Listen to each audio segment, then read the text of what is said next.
Hey guys, tonight we're diving into something truly dreary.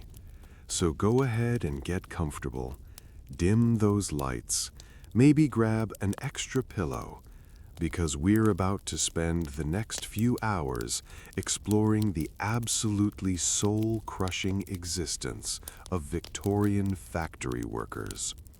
And I mean soul-crushing in the most literal, monotonous way possible. No dramatic twists here, just the slow, grinding reality of waking up at 4 in the morning to stand in front of a machine for 16 hours. Fun times. So let's settle in and drift through the fog of industrial England, where the air smelled like coal smoke and broken dreams. Let's start with a typical day, because that's really all there was. A typical day, repeated endlessly, until you either died or got too sick to work, which, spoiler alert, often happened before you turned 40. Imagine you're a factory worker in Manchester sometime around 1840. It's 3:30 in the morning. You're sleeping, if you can call it that, in a room shared with 7 other people. Maybe they're your family, maybe they're strangers. Doesn't really matter, because you're all doing the same thing anyway. The room is cold. It's always cold. Unless it's summer, in which case it's hot and smells even worse than usual. Someone's shaking you awake, or maybe it's the knocker-upper, a person whose actual job was to tap on windows with a long stick to wake people up for work. Yes, that was a real job, because alarm clocks weren't exactly standard issue for people living on bread and watered-down tea. You drag yourself out of a bed that's barely a bed. It's more like a pile of rags on a wooden frame. If you're lucky, you've got a mattress stuffed with straw. If you're not, well, just straw, or nothing. You don't wash. There's no time, and honestly, there's no point. You're about to spend the next 16 hours in a factory filled with dust, grease, and fibers floating through the air like the world's worst snow. You pull on the same clothes you wore yesterday, and the day before that, and the day before that. They're basically stiff with dirt and sweat at this point. You grab a piece of bread if there is any. Sometimes there isn't. Then you head out into the dark streets. It's still pitch black outside. The only lights are from other factories already running, belching smoke into the sky. You walk quickly, because if you're late, you get fined. Or worse, you get locked out, which means no pay for the day, and no pay means no food. So you walk, shivering, through streets that are somehow both muddy and dusty at the same time, past rows of cramped, blackened buildings that all look identical. You reach the factory. Let's say it's a textile mill. Cotton, probably. Cotton was huge. The doors open at 4:30 and you file in with dozens, maybe hundreds of other people. Kids, adults, old folks who look 70 but are probably 50. Everyone's tired, everyone's quiet. You head to your station, your machine, the same machine you've been operating for months or years, and you start. The noise is immediate and overwhelming. If you've ever been in a room with one loud machine, imagine that, but it's 100 machines, all clanking and hissing and rattling at once. You can't hear yourself think. You definitely can't hear someone talking to you unless they're shouting directly in your ear. The air is thick. If it's a cotton mill, there are fibers everywhere, floating, getting in your lungs with every breath. If it's a wool mill, same thing, but it smells worse. The whole place is hot because of the steam engines, even in winter, and humid. They kept it humid on purpose because it made the cotton easier to work with. Great for cotton, terrible for human lungs. Your job is simple, painfully simple. Maybe you're a spinner, feeding cotton onto a spinning machine, or a weaver watching a loom to make sure the threads don't break. If a thread breaks, you fix it. If the machine jams, you fix it. And here's the thing, the machine doesn't stop. So if something goes wrong, you've got to reach into a moving machine to fix it, with your hands, while it's still running. Because stopping the machine means lost production, and lost production means the overseer yells at you, or fines you, or hits you. Oh, right, the overseers. Let's talk about them. These were the people who walked around the factory floor making sure everyone was working hard enough. They carried straps or sticks, totally normal. If you were going too slow, or if you looked too tired, or if they just felt like it, they'd smack you. Not hard enough to, seriously injure you because then you couldn't work, but hard enough to remind you that you're not moving fast enough. Kids got it worse. Overseers seemed to really enjoy hitting the child workers, maybe because they were smaller and easier targets. Who knows? Hours pass. You're standing the whole time. There are no breaks. Well, technically there's a breakfast break, but it's like 15 minutes, and you eat it right there at your machine. You pull out whatever you brought. Bread, probably. Maybe some cheese if you're having a good week. Definitely no meat unless it's Sunday and you've saved up. You eat fast because 15 minutes is not a long time, and then you're back to it. The thing about factory work is that it's boring, like mind-numbingly boring. You're doing the same motion over and over and over, feeding thread, watching a loom, tying broken threads, for hours. The only thing that breaks the monotony is when something goes wrong, which, honestly, happened a lot. Machines broke down constantly. They were new technology, sort of experimental, definitely not safe. If a belt snapped, it could whip across the room. If a gear jammed, the whole thing could shudder and shake and maybe fall apart, and you were standing right there. Accidents were common, extremely common. Fingers got caught in machines, hands got crushed, hair got tangled in belts, and if that happened, well, best case scenario, you lost some hair. Worst case, you lost your scalp or your life. Kids were especially at risk because their whole job was often to crawl under the machines while they were running to pick up loose cotton or fix things. Small hands, small bodies, perfect for squeezing into dangerous places. Of course, that also meant they were perfect for getting caught in gears and crushed. If you got injured, there was no workers' compensation, no medical leave. You just didn't get paid. And if you couldn't work anymore, you got fired. Simple as that. Let's float over to lunchtime. It's around noon, maybe 1 o'clock. You get another break, 30 minutes this time. Again, you eat at your station, or maybe outside if the weather's decent. But the air outside isn't much better than the air inside, because there are a dozen other factories nearby all pumping out smoke. You sit on the ground or on a step. You eat your bread. Maybe you've got an onion. Onions were cheap. Sometimes that's literally the meal. Bread and an onion. You drink water if there's any available, but the water's probably not great.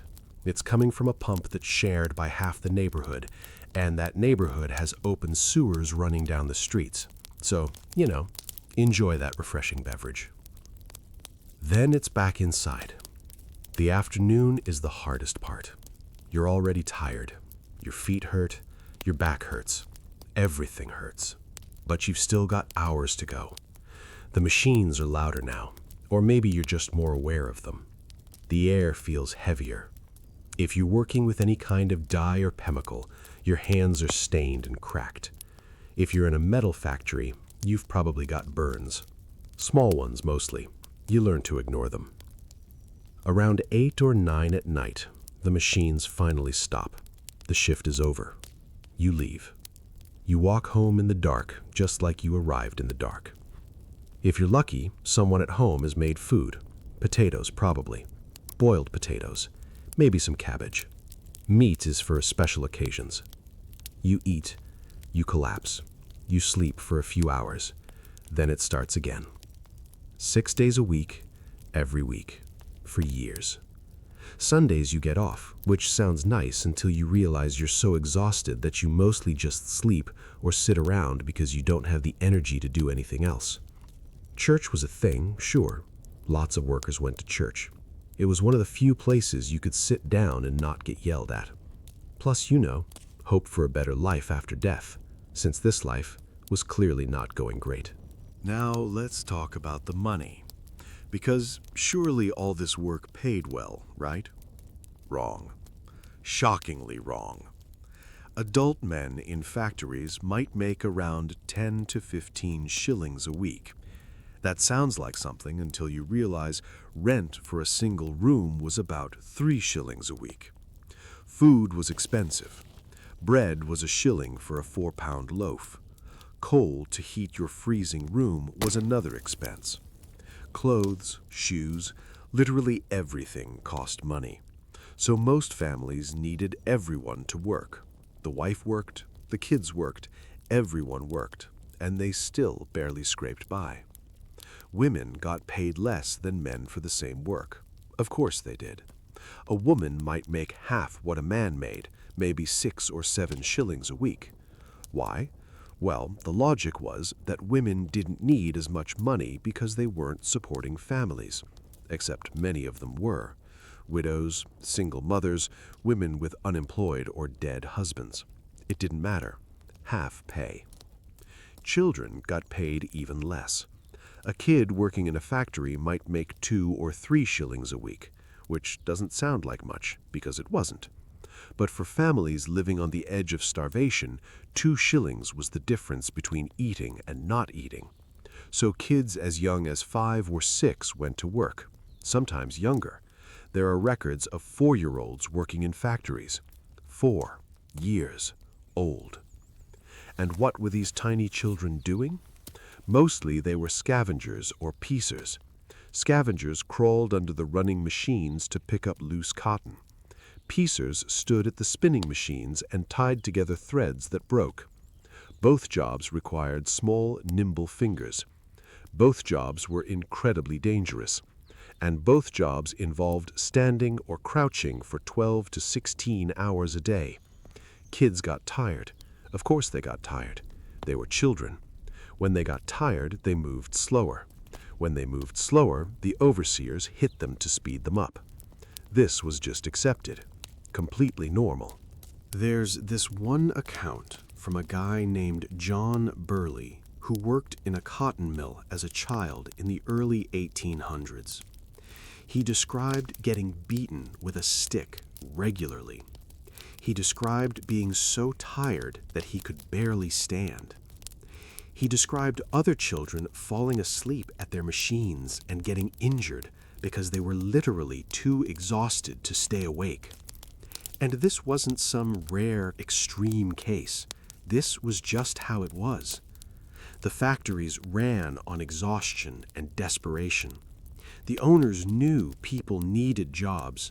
They knew families were starving. So they could set whatever wages they wanted, enforce whatever rules they wanted, and people would accept it, because the alternative was the workhouse. And trust me, we'll get to workhouses later. But spoiler alert, they were worse. Let's drift over to the living conditions, because the misery didn't end when you left the factory. Most factory workers lived in hastily built housing that sprang up around the industrial cities. These weren't nice. These were rows and rows of tiny, cramped, back-to-back houses. Back-to-back means exactly what it sounds like. The back wall of one house was the back wall of another house. No windows in the back, no airflow. Just a front door and maybe 1 or 2 windows facing the street. Each house was usually 2 rooms, 1 downstairs, 1 upstairs. A whole family lived in 2 rooms, sometimes multiple families. It wasn't uncommon for 8 or 10 people to share a 2-room house. You slept in shifts.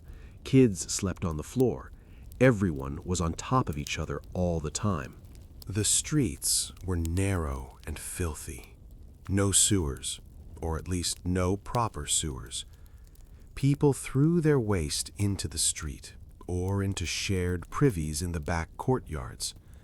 These courtyards were communal, meaning dozens of families shared one outdoor toilet. One. The smell was unimaginable, especially in summer. Waste piled up. It seeped into the water supply. Disease spread like wildfire. Cholera outbreaks were regular events in factory towns. Typhus, typhoid, tuberculosis, all of them ripped through these cramped, filthy neighborhoods constantly. If someone in your house got sick, everyone got sick. There was no space to isolate, no medicine for most people. You just hoped you survived. Many didn't. The air quality was terrible. Coal smoke from the factories mixed with coal smoke from everyone's cooking fires and created this thick, choking smog that hung over cities like Manchester and Birmingham. Everything was covered in soot. Buildings were black. Clothes were black. Your lungs were probably black too. Respiratory diseases were incredibly common.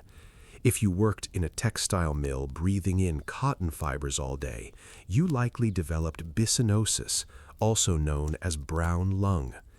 It made breathing harder and harder over time until eventually you just couldn't anymore. Let's talk about food again because it's depressing and fits the vibe. The Victorian working-class diet was monumentally bad. Bread was the staple. Bread for breakfast, bread for lunch, bread for dinner. Sometimes with butter if you were doing okay, more often just plain. Potatoes were the other staple. Boiled potatoes, mashed potatoes. Potatoes cooked in any way that didn't require much fuel, because coal was expensive. Vegetables were occasional. Cabbage, onions, turnips. Fruit was rare. Meat was a luxury.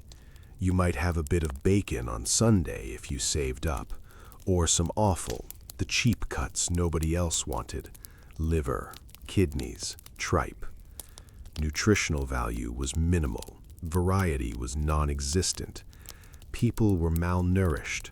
Kids grew up stunted and weak.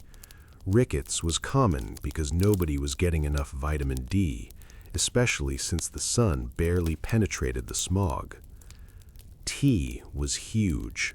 Everyone drank tea, not because it was fancy, but because it made the questionable water taste better and gave a tiny bit of warmth and comfort to an otherwise bleak existence.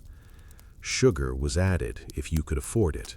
Milk sometimes, but milk spoiled quickly and wasn't always safe anyway.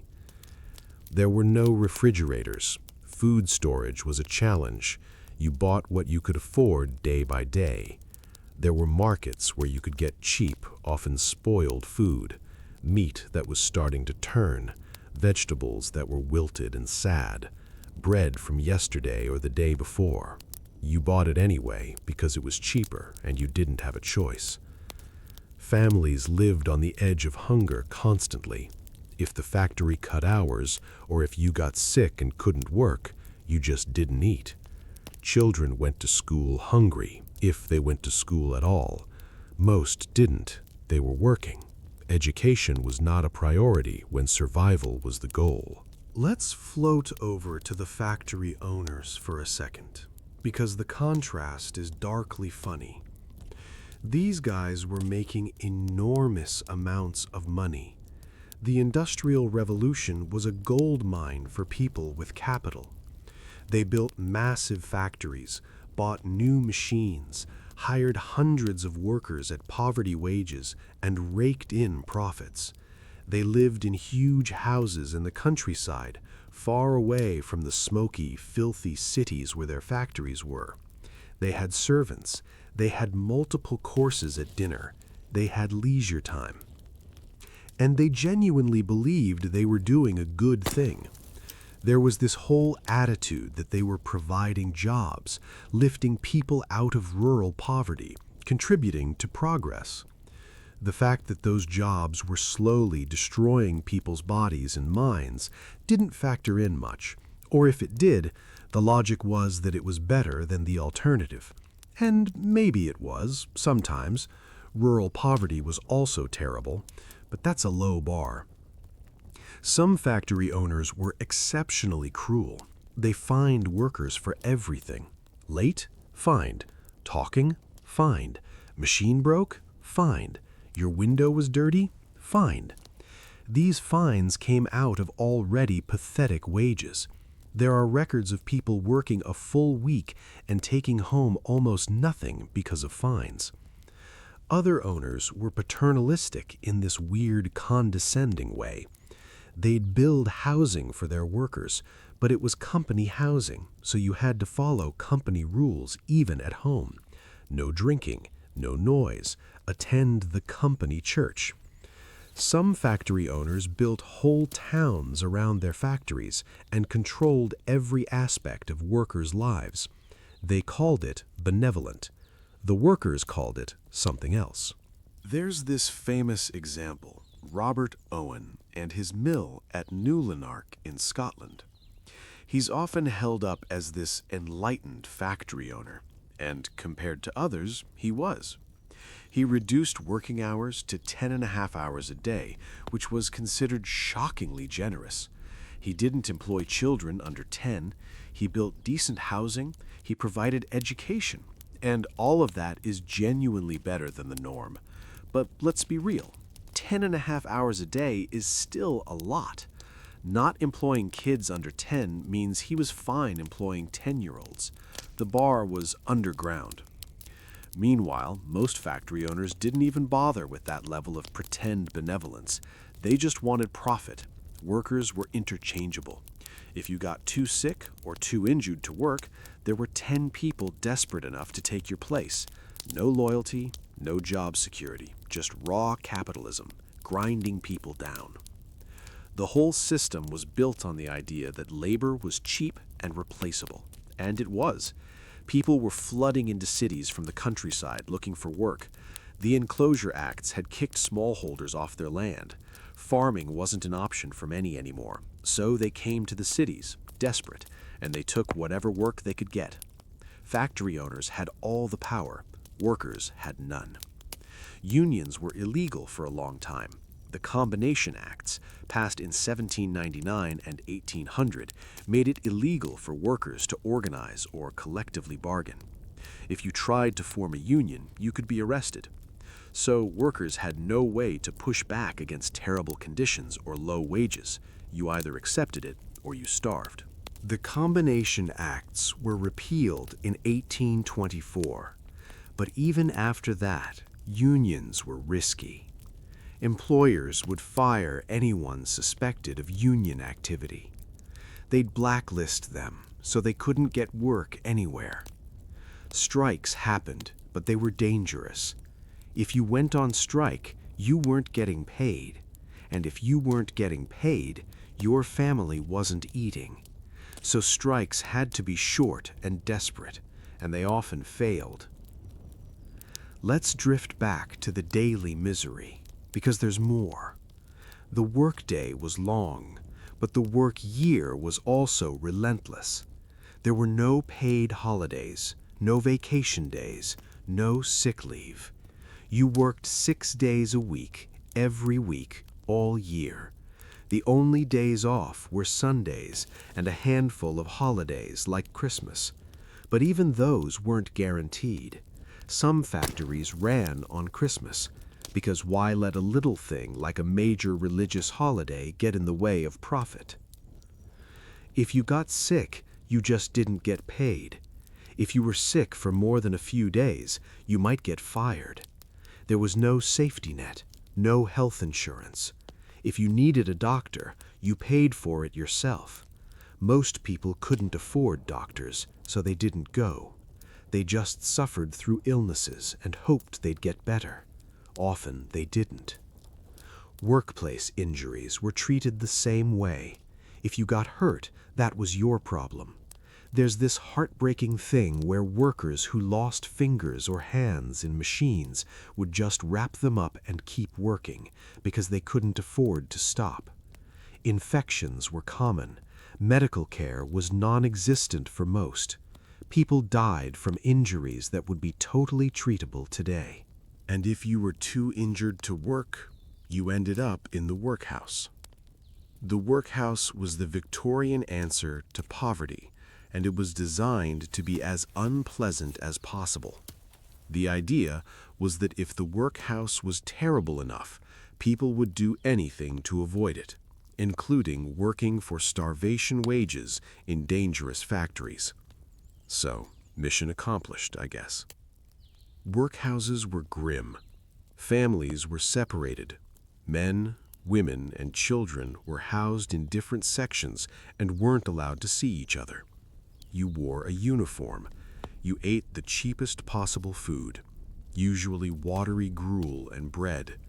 You worked, doing pointless, soul-crushing tasks like picking apart old rope or breaking stones.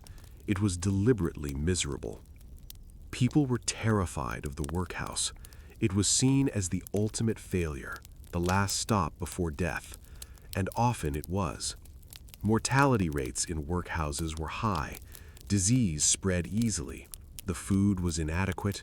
The conditions were harsh. But for people who were too old, too sick, or too injured to work, it was the only option. So workers pushed themselves to the absolute limit to avoid ending up there. They worked through pain, through illness, through exhaustion, because the alternative was worse.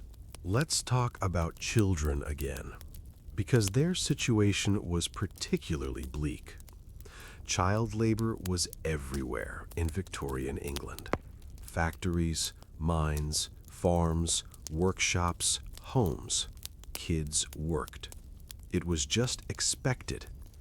Poor families needed the income, and employers loved child workers because they were cheap and easy to control.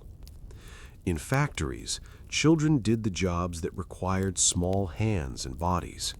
We've talked about scavengers and piecers, but there were other jobs too. Doffers, who took full bobbins off machines and replaced them with empty ones. Sweepers, who cleaned the floors while the machines were running. All of these jobs were dangerous.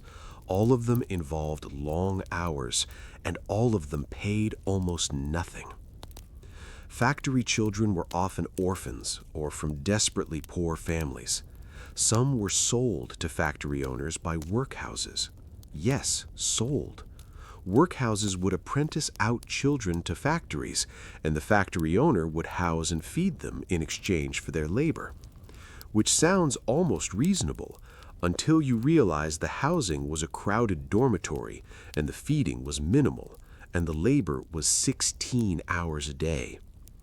These apprentice children had it even worse than regular child workers because they had no family to go home to. They lived at the factory. They were completely under the control of the owner and overseers. Abuse was rampant. There are accounts of children being locked in cellars, starved, worked until they collapsed. Some tried to run away. If they were caught, they were punished severely. The whole thing was legal, accepted. This was just how things were done. Childhood, as a concept, didn't really exist for working-class kids. You were a small adult. You worked like an adult. You were expected to contribute like an adult. Play, education, rest. Those were luxuries for the rich. There were some reformers who pushed back, people like Lord Shaftesbury, who campaigned for limits on child labor. The Factory Acts started getting passed in the 1830s and 1840s. The first ones were weak. The 1833 Factory Act said children under 9 couldn't work in textile factories. Under 9. That means 9-year-olds could still work, just with some restrictions. Kids aged 9 to 13 could only work 8 hours a day. Only 8 hours for a 9-year-old. The act also required 2 hours of education a day for child workers, which sounds good, except the education was often a joke. Factory schools were bare bones. The teachers were unqualified. The kids were exhausted, so they mostly just sat there, too tired to learn anything. Enforcement of the factory acts was inconsistent. There were inspectors, but there weren't enough of them. Factory owners lied about children's ages. They hid kids during inspections. They ignored the rules and paid the occasional fine, which was cheaper than actually following the law. Progress was slow, very slow. It took decades of campaigning and gradual legal changes before child labor was significantly reduced.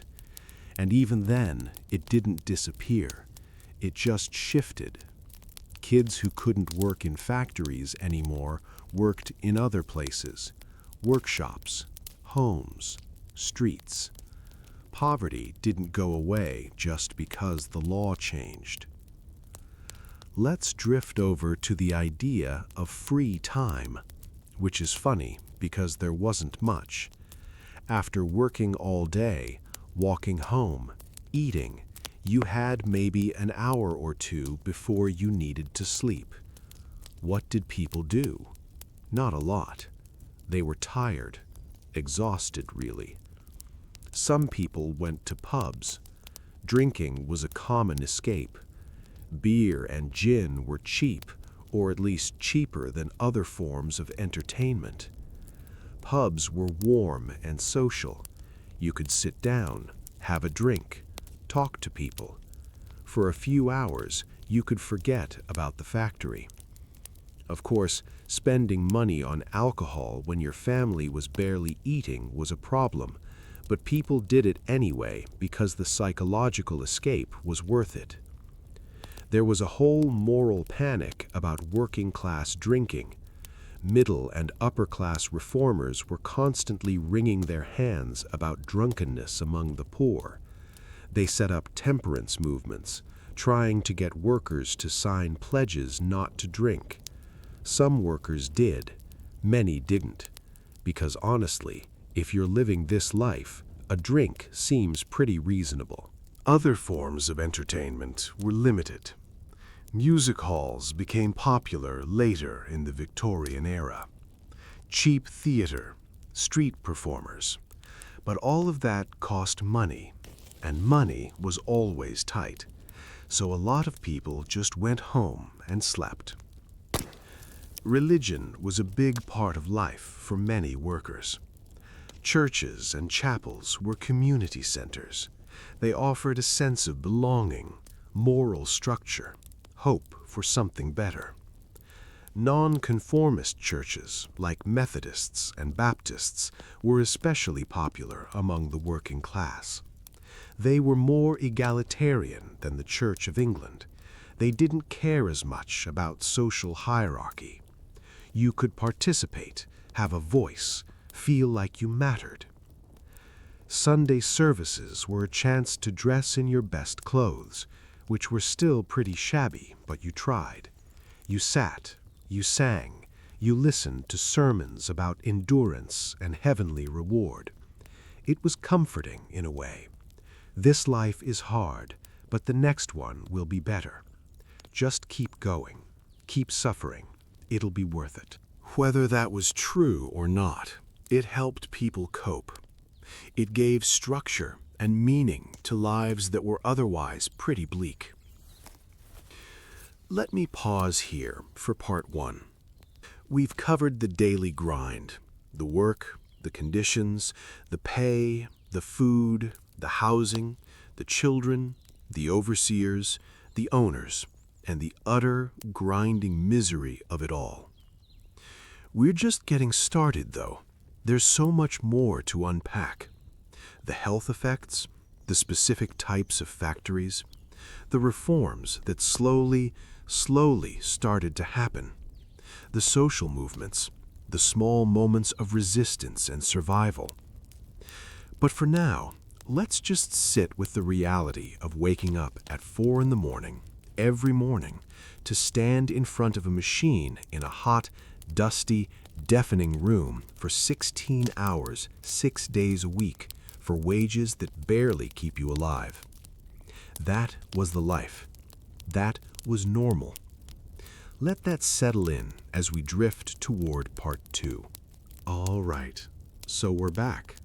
You're still here, hopefully getting sleepy, settling into the rhythm of industrial despair. Let's continue our gentle drift through the Victorian factory world, because there's so much more misery to explore. And I mean that in the most soothing, monotone way possible. So we've established the basic routine. Wake up in the dark, work all day, go home in the dark, sleep, repeat. But let's get into the specifics, because not all factories were the same. They were all bad, don't get me wrong, but they were bad in different ways. Variety in suffering, if you will. Textile mills were probably the most common type of factory, and we've touched on them already. Cotton mills, wool mills, silk mills. The basic setup was the same. Massive rooms filled with spinning machines or looms, powered by water wheels or steam engines. The noise was constant and deafening. The air was thick with fibers. Your lungs filled with fluff every single day until breathing became harder and harder. Cotton mills were especially bad for respiratory problems. Cotton dust causes byssinosis, which we mentioned earlier. The symptoms started slow, a little cough, some tightness in your chest. You ignored it because everyone had it, but over the years it got worse. Your chest felt heavy, you wheezed, breathing became difficult. Eventually, you couldn't work anymore because you couldn't breathe well enough to stand for hours. And then, well, you were done. No pension, no support, just poverty and slow suffocation. The mills were kept deliberately humid, like we said, to keep the cotton from breaking. So you were working in this hot, wet, dusty environment for hours and hours. Your clothes were constantly damp. Fungal infections were common. Skin problems were common. Everything was damp and gross and unhealthy.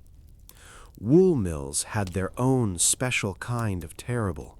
Wool had to be washed and processed, and the chemicals used for that were harsh. Urine was actually used in wool processing. Yes, actual urine. It helped clean and prepare the wool, so the smell was incredible. And by incredible, I mean absolutely vile.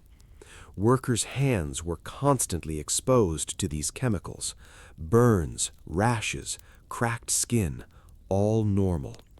Silk mills were slightly better, but only slightly. Silk processing involved boiling silkworm cocoons to extract the fibers.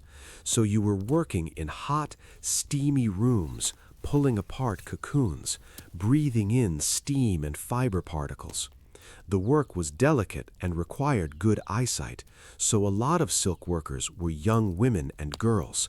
Their fingers were nimble and their labor was cheap. The heat and humidity caused fainting. The close work ruined eyesight. By the time you were 30, you probably couldn't see well enough to do the job anymore. Let's float over to coal mines, because if you thought factories were bad, coal mines were worse, so much worse. Coal mining wasn't technically factory work, but it was industrial work, and it powered the factories, so it's part of the story. Coal miners had one of the most dangerous jobs imaginable. You went underground, sometimes hundreds of feet down, into narrow, dark, unstable tunnels. The air was bad, coal dust everywhere. The risk of collapse was constant. Flooding happened, explosions happened, gas leaks happened. People died regularly. Women and children worked in mines too. They had specific jobs. Children as young as 5 or 6 were trappers. Their job was to sit alone in the dark and open and close ventilation doors when coal carts passed through. Alone in the dark for 12 hours. Can you imagine being 6 years old and sitting by yourself in a pitch-black tunnel underground, waiting for a cart to come by so you can open a door? Terrifying doesn't even cover it. Older children and women were hurriers or pushers. They hauled coal carts through the tunnels. The carts were heavy. The tunnels were low. So they crawled on their hands and knees, pulling carts with chains attached to belts around their waists. Sometimes the chains went between their legs. The tunnels were often only a few feet high, so they couldn't stand. Just crawling, dragging heavy loads in the dark, breathing coal dust. There are these reports from the 1840s, parliamentary inquiries into mining conditions, and the testimonies are just bleak. Women describing crawling through tunnels for 12 hours a day. Children describing being beaten if they fell asleep.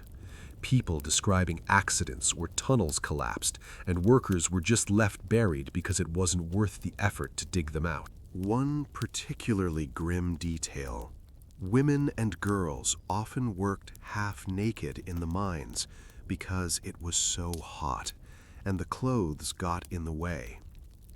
This was presented in the reports as a moral outrage, which, sure, but maybe the bigger outrage was that children were dragging coal carts through tunnels on their hands and knees. Priorities were weird. The coal mine reports did lead to reform, though. The Mines and Colliers Act of 1842 banned women and girls from working underground. It also banned boys under 10. So, progress, kind of. Boys over 10 could still work in mines, and the conditions didn't really improve, but at least it was a step. Let's drift over to metalworks and foundries, because those were their own special nightmare. Metalworking involved extreme heat, furnaces burning at thousands of degrees, workers smelting iron, pouring molten metal, hammering and shaping hot metal. Burns were constant, serious burns, the kind that left permanent scars or cost you a hand. The air in foundries was filled with smoke and metal particles. Lead poisoning was common in places that worked with lead. Symptoms included stomach pain, headaches, confusion, and eventually paralysis and death. Workers didn't always connect their symptoms to their work. They just knew they felt sick all the time. The noise in metalworks was different from textile mills. Instead of the constant hum and clatter of machines, it was the ringing crash of hammers on metal. Deafness was an occupational hazard. Lots of metal workers lost their hearing over time. Not that anyone cared. Deaf workers could still swing a hammer. Let's talk about match factories, because they deserve their own mention for being uniquely horrific. Matches in the Victorian era were made with white phosphorus. White phosphorus is extremely toxic. It causes a condition called phossy jaw, which is exactly as bad as it sounds. Phossy jaw started with toothaches. Then your gums would swell and become painful. Then your jawbone would start to rot, literally rot. It would abscess and decay, sometimes glowing in the dark because of the phosphorus. The pain was excruciating. The smell was horrible. Eventually, parts of your jaw would just fall off. The only treatment was surgically remove the affected bone, which often meant removing half your face, and even that didn't always save you. Many people died from phossy jaw. Match workers, mostly women and girls, knew the risks, but they needed the work. Match factories paid poorly, even by factory standards, but they hired women, and women's employment options were limited. So they worked, dipping matches in phosphorus, breathing phosphorus fumes, knowing they might end up with their jawbone rotting out of their skull. Cheerful stuff. There was actually a famous strike by match workers in 1888, the London Match Girls' Strike. The workers at Bryant and May's match factory walked out to protest terrible pay and conditions. The factory was fining workers for things like going to the bathroom or talking. The women were making less than 5 shillings a week for work that was literally poisoning them. They organized, they struck, and they won some concessions. Better pay, fewer arbitrary fines. It was a rare victory for workers, and it's still pretty depressing that "please stop fining us for using the toilet, and also maybe don't poison us quite so much" was considered a major win. Let's drift back to the idea of factory inspections and regulations, because they started happening in the mid-1800s, but they were kind of a joke at first. The Factory Act of 1833 established factory inspectors, 4 of them. 4 inspectors for the entire country. They were supposed to visit factories, make sure employers were following the rules about child labor and working hours, and report violations. 4 people for thousands of factories. The math alone tells you how effective that was going to be. Inspectors were overworked and underfunded. Factory owners knew when inspections were coming and would hide violations. Kids would be told to leave for the day. Records would be faked.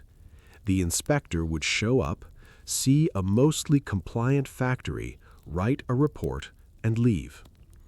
Even when inspectors found violations, the penalties were minimal. Small fines that cost less than actually following the law. So, owners just paid the fines and kept doing what they were doing. It took decades before the inspection system had enough people and enough authority to make a real difference. There were more factory acts over the years. The 1844 Act limited women's working hours to 12 a day. 12. That was the reform. It also said that dangerous machinery had to be fenced off, which sounds obvious, but up until then, machines were just out in the open, waiting to catch loose clothing or hair or limbs. The 1847 Factory Act, also called the 10 Hours Act, limited working hours for women and children to 10 hours a day. This was hugely controversial. Factory owners said it would destroy industry, make England uncompetitive, ruin the economy. Spoiler, it didn't. Factories kept running. Profits kept coming. Turns out you can make money without working people 16 hours a day. Who knew? The thing is, these laws only applied to certain industries and certain workers, textile factories mostly, and women and children.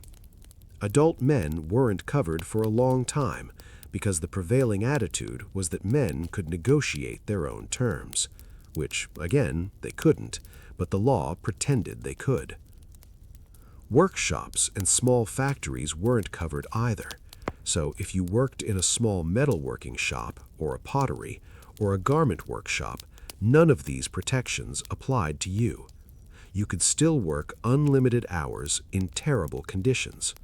The rules didn't reach you. Let's talk about women in factories, more specifically, because their experience was distinct. Women made up a huge portion of the factory workforce, especially in textiles. They were seen as ideal workers for certain jobs because they were considered more dexterous, more patient, more obedient, and of course, they could be paid less. Women did the same work as men in many cases and got paid half as much. This was just accepted. The justification was that men were breadwinners and women were supplementing family income, except that ignored all the widows, single women, and women whose husbands were unemployed or disabled. They were breadwinners too, still got half pay. Sexual harassment was rampant. Overseers and male workers had power over female workers, and they used it. There are accounts of women being pressured or coerced by supervisors. If you refused, you might get fired, or given the worst jobs, or just harassed more. There was no recourse, no HR department. You either put up with it or you left, and leaving meant no income. Pregnant women worked until they literally couldn't anymore. There was no maternity leave. You worked until you went into labor, and then you took a few days off if you could afford it, and then you came back. Women gave birth and were back at the factory within a week sometimes, because if you didn't work, you didn't eat. Childcare was a nightmare. If you had older children or relatives, they could watch the baby. If not, you left your baby with a neighbor or a childminder. These were often elderly women or disabled people who couldn't work in factories themselves. They'd watch a dozen babies in a cramped room for a few pennies. The care was minimal. Babies were sometimes given opiates like laudanum to keep them quiet. Yes, they drugged babies. It was cheaper than actually caring for them properly. Infant mortality was extremely high. Babies died from neglect, from contaminated milk, from disease, from accidental opiate overdoses. Mothers knew the risks, but they didn't have a choice. They had to work. Let's drift over to the social aspects of factory life, because it wasn't all just work and misery. People formed communities. They made friends. They fell in love. They celebrated small joys. Because humans are resilient, and even in terrible circumstances, they find ways to connect. Factory workers often came from the same neighborhoods, so you worked alongside people you knew. Your neighbors, your cousins, people from your church. There was a sense of solidarity. You were all in it together. You looked out for each other, shared food when someone was short, covered for each other when someone was sick. There were friendships and romances. People met at work, courted, got married. Factory weddings were simple. No money for fancy ceremonies. You'd get married at the local church or chapel, maybe have a small gathering at home or at a pub, then back to work. Courtship happened in stolen moments, walking home together, sitting together during the brief lunch break, passing notes.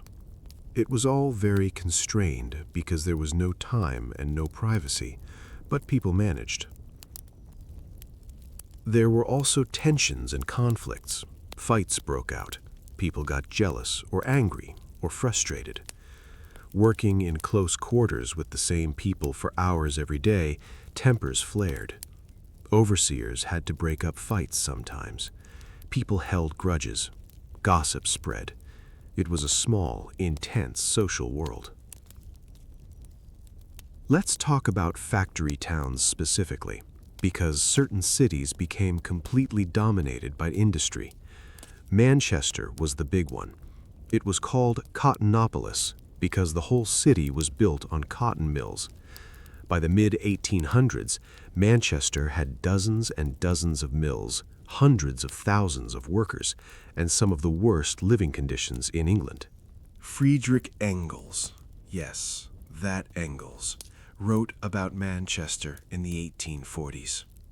He described neighborhoods where sewage ran in the streets, where dozens of people lived in single-room cellars, where the air was so polluted you couldn't see across the street. He described courts and alleys so narrow and filthy that middle-class people wouldn't even walk through them. And he was writing this as an exposé to show how bad things were, and people were still shocked. Birmingham was another industrial center focused on metalworking. Sheffield was known for steel and cutlery. Glasgow in Scotland had shipbuilding and textiles. Each city had its own character, but they all shared the same basic problems: overcrowding, pollution, poverty, disease. The wealthy didn't live in these industrial centers, obviously. They built their homes in suburbs or in the countryside, away from the smoke and smell. They'd visit their factories occasionally, check on production, collect their profits, and then leave.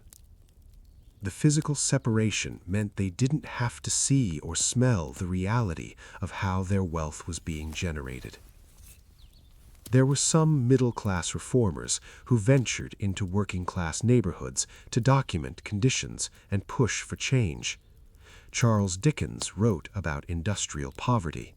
Elizabeth Gaskell wrote novels like North and South and Mary Barton that portrayed the lives of factory workers. These works raised awareness, but they also sometimes romanticized or simplified the issues. Still, they contributed to a growing sense that maybe things should change. Let's drift over to health in more detail, because we've mentioned diseases and injuries, but let's really sit with how bad it was. The average life expectancy for a working-class person in a city like Manchester in the 1840s was about 17 years. 17. That's an average, which means it includes child mortality, but still, 17. In rural areas, life expectancy was closer to 40. In middle-class urban areas, it was around 45. So just living in an industrial city as a working-class person cut your life expectancy in half. The main killers were infectious diseases: cholera, typhus, typhoid, tuberculosis, scarlet fever, smallpox. These diseases thrived in overcrowded, unsanitary conditions. Cholera outbreaks were particularly terrifying.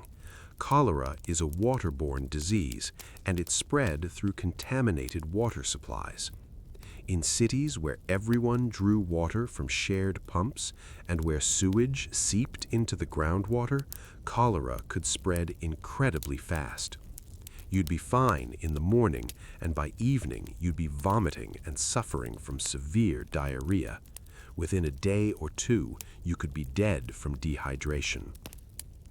The 1831-32 cholera epidemic killed tens of thousands of people in England.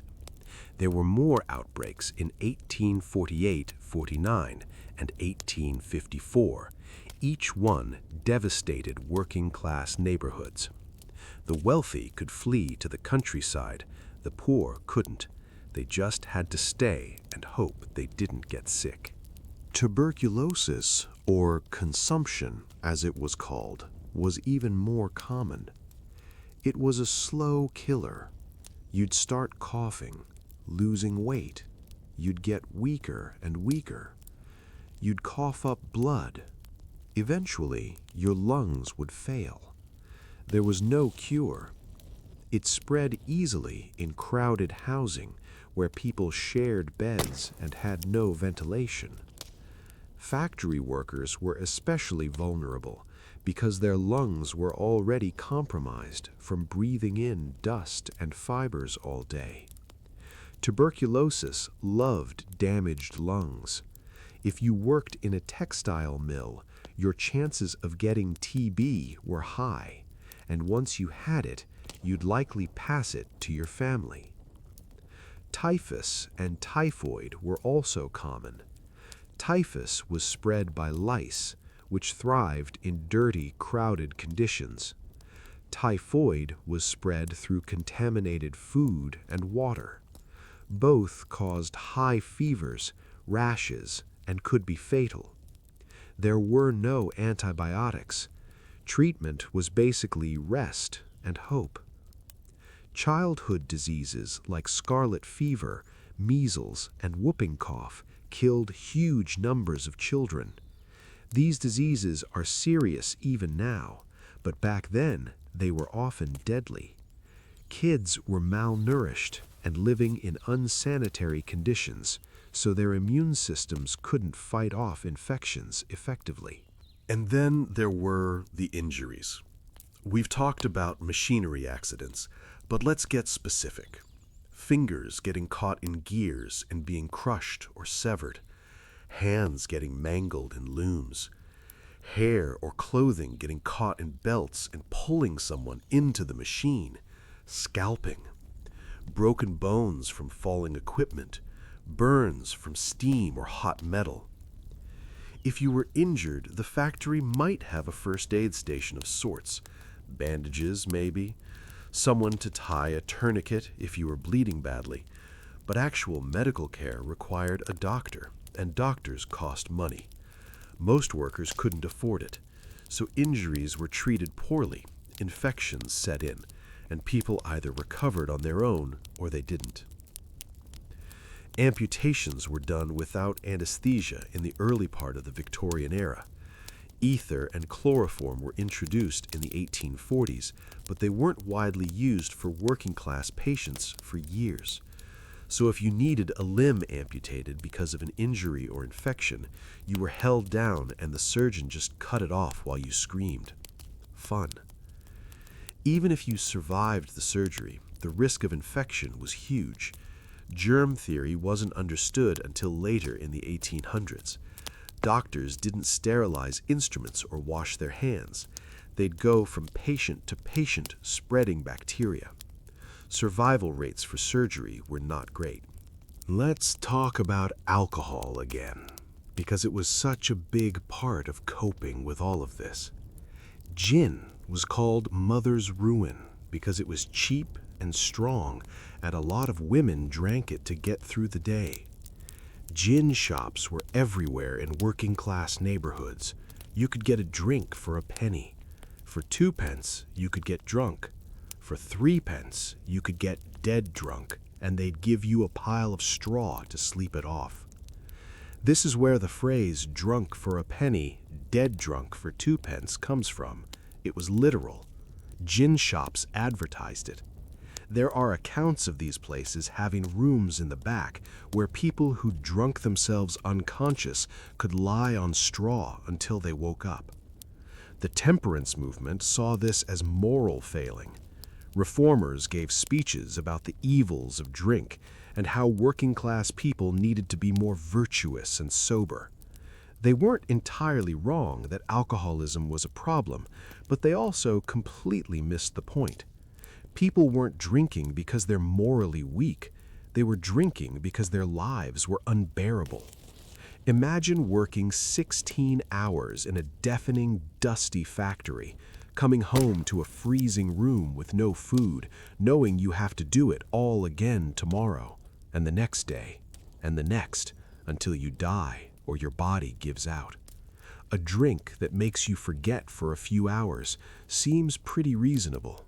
Of course, spending money on gin when your kids were hungry was a problem. Alcoholism destroyed families. Men drank their wages and came home with nothing.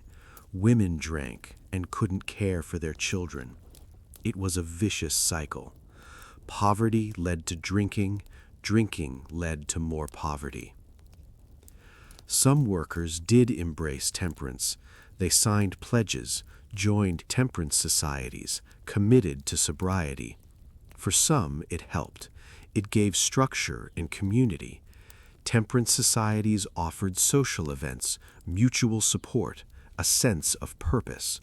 For others, the pull of alcohol was too strong. and they couldn't quit. Let's drift over to religion again, because it played such a complex role. The Church of England was the official state church, but it was seen as the church of the rich. The clergy were often from wealthy families. The services were formal and traditional.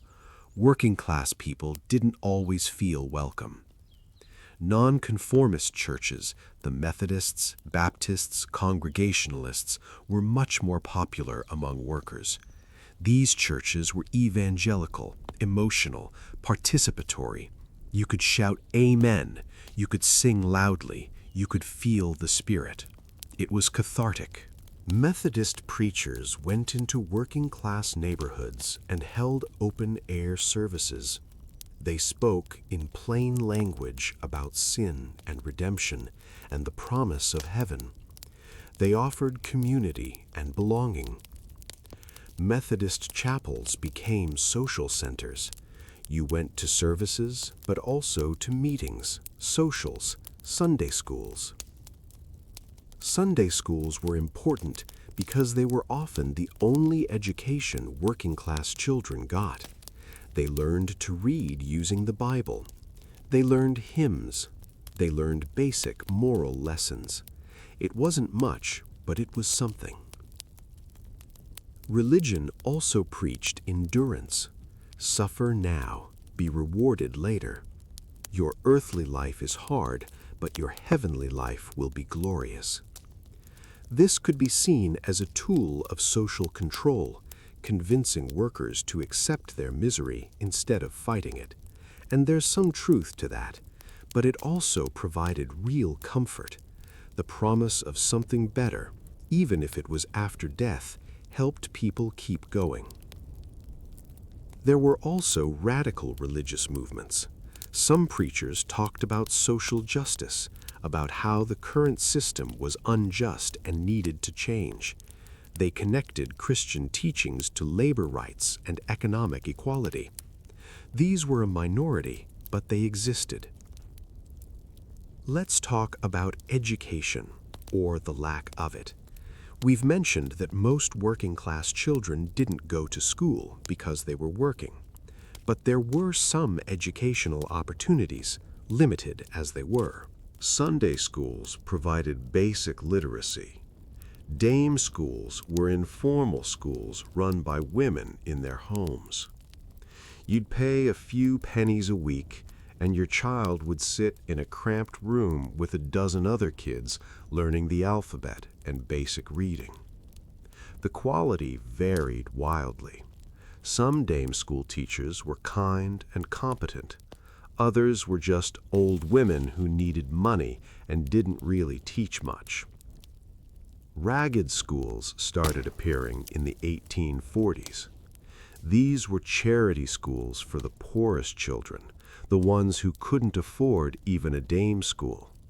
They offered free basic education, a meal, sometimes clothing. The goal was to give destitute children some tools to improve their lives.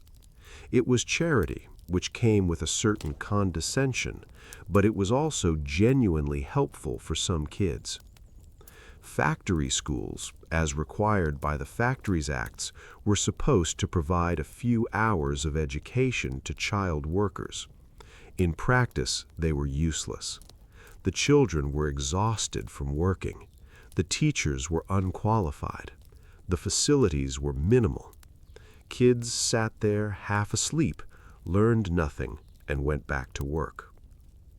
The Education Act of 1870 established a system of state-funded elementary schools. This was a huge change.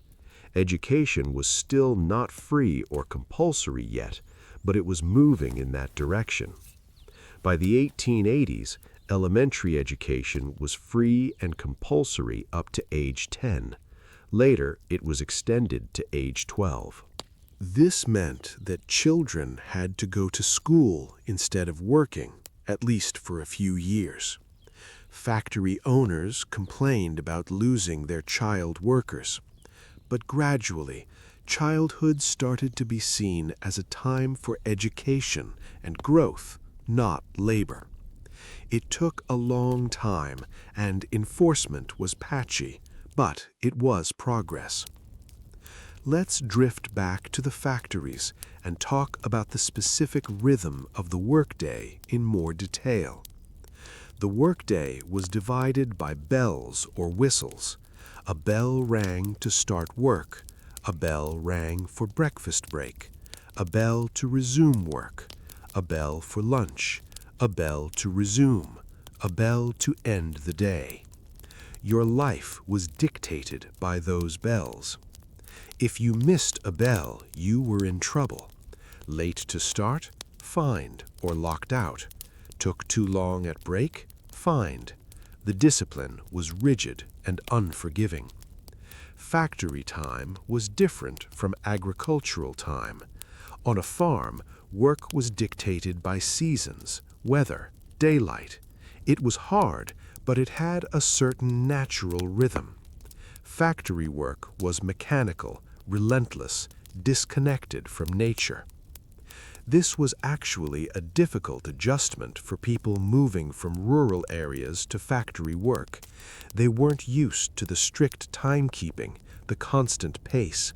They were used to working hard during harvest and resting during winter. Factories didn't care about seasons. The machines ran the same all year. There's this idea that factory discipline helped create the modern sense of time and punctuality. Before industrialization, people were more casual about time. Morning was when the sun came up. Evening was when it set. Clock time wasn't as important, but factories required precision. You had to be at your machine at an exact time. You had to work at a specific pace.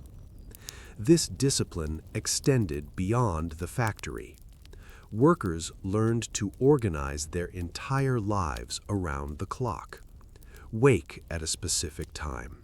Eat at specific times. Sleep at specific times.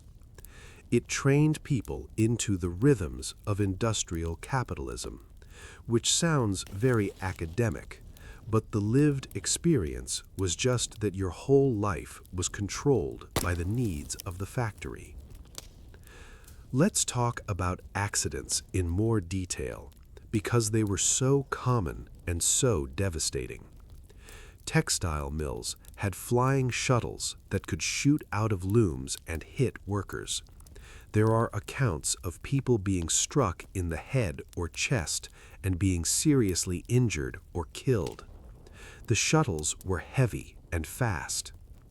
Belts and pulleys were everywhere, transferring power from the main engine to individual machines. These belts moved fast. If a belt broke, it would whip around the room. If you got too close, it could hit you or catch your clothing and pull you in. Workers learned to be constantly aware of where the belts were, but accidents still happened. Gears and cogs were often exposed. If you were cleaning or fixing a machine and got too close, your hand or arm could be pulled in. The machines didn't have emergency stops. Once something was caught, it just kept going. Other workers would have to manually stop the machine, which took time. By then, the damage was done. Children were especially at risk because they were small and had to get close to the machines for their jobs. There are records of children being pulled into machines and crushed. The overseers would pull them out, and if they were alive, they'd be sent home. If not, well, that was that. The machine would be cleaned and work would continue. There was no compensation for injuries, no workers' comp, no disability payments. If you were injured and couldn't work, you were on your own. Charities might help. Your family might support you if they could. Otherwise, it was the workhouse. Some factories had doctors' clubs. Workers would pay a few pennies a week into a fund, and if they got sick or injured, the fund would cover a doctor's visit. This was a very early form of health insurance.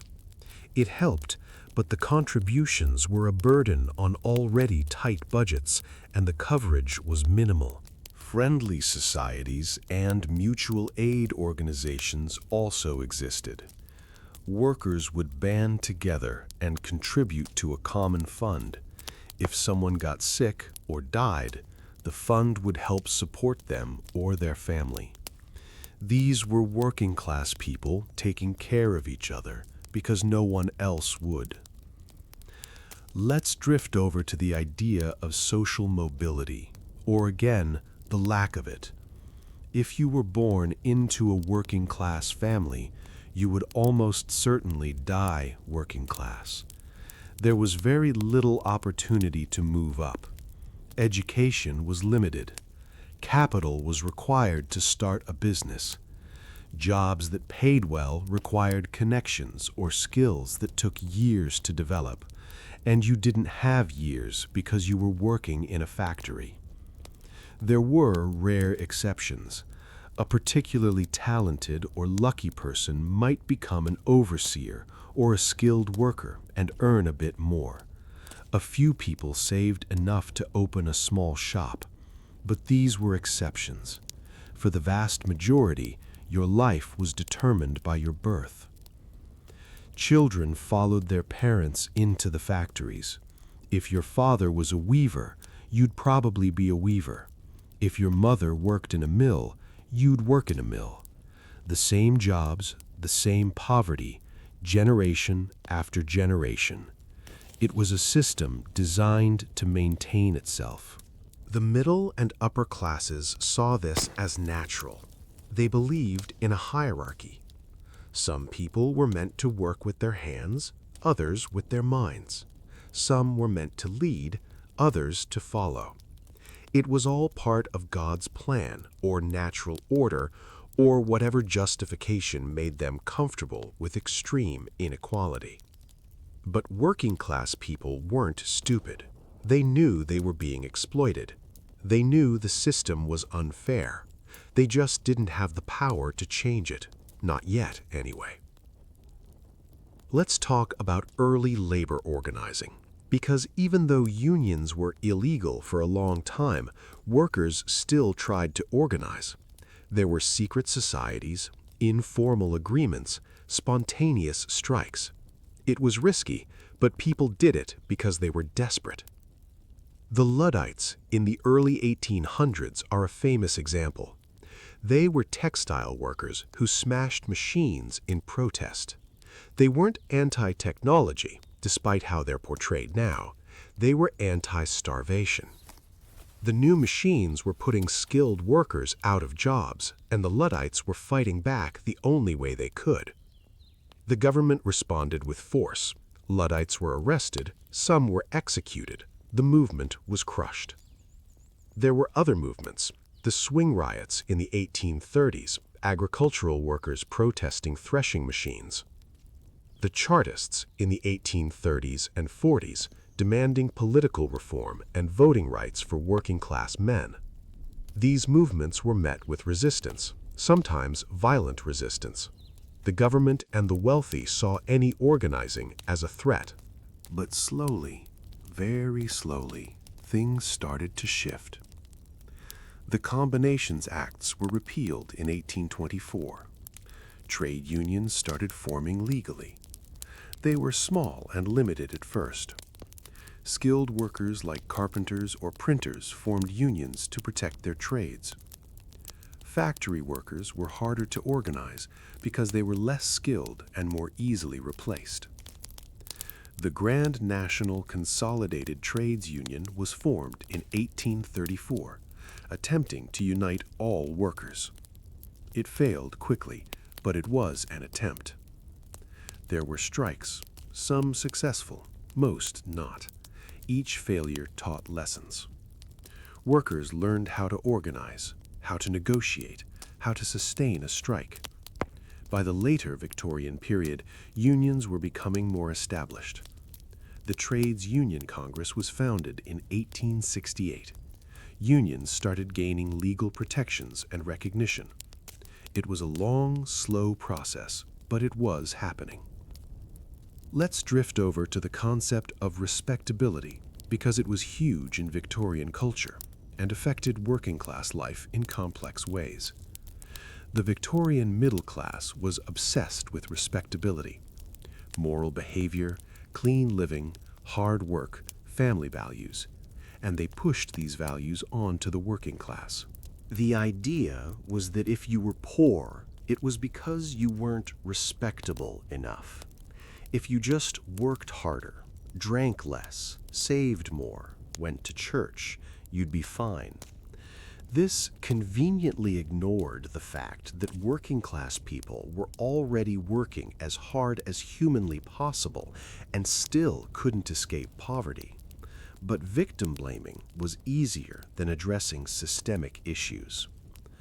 Some working-class people internalized these values. They tried to be respectable, to distinguish themselves from the rough working class.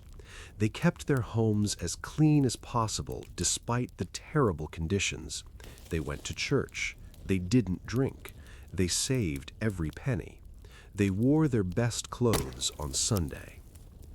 There was a divide between the respectable working class and the rough working class. The respectable looked down on the rough. The rough resented the respectable for putting on airs. It was a way of creating hierarchy even within poverty, which served to keep working-class people divided. Respectability was also gendered. Men were expected to be Brady, strong, and stoic. A respectable working-class woman kept a clean home, raised her children properly, didn't drink or swear or draw attention to herself. The fact that she was working 16 hours in a factory made this nearly impossible, but she was expected to try anyway. Men were expected to be sober, hard-working, good providers. A respectable working-class man didn't drink his wages, didn't abandon his family, went to work every day. Again, the system made this difficult, but failure was seen as personal moral failing. Let's talk about food in more detail, because the diet was so limited and depressing. Bread was the foundation of every meal. White bread was more expensive and considered better. Brown bread was cheaper. The poorest people ate brown bread or bread made from mixed grains. Butter was a luxury. Margarine was invented in the later 1800s as a cheap substitute. It was made from beef fat and other ingredients, and it was not great, but it was affordable. Dripping, the fat from cooked meat, was used as a spread. You'd save the dripping from your Sunday roast if you had one and use it on bread during the week. Potatoes were crucial. They were filling and cheap. Boiled potatoes, mashed potatoes, potatoes cooked in any way that didn't require much fuel. Sometimes potatoes were the entire meal. Oatmeal was common for breakfast.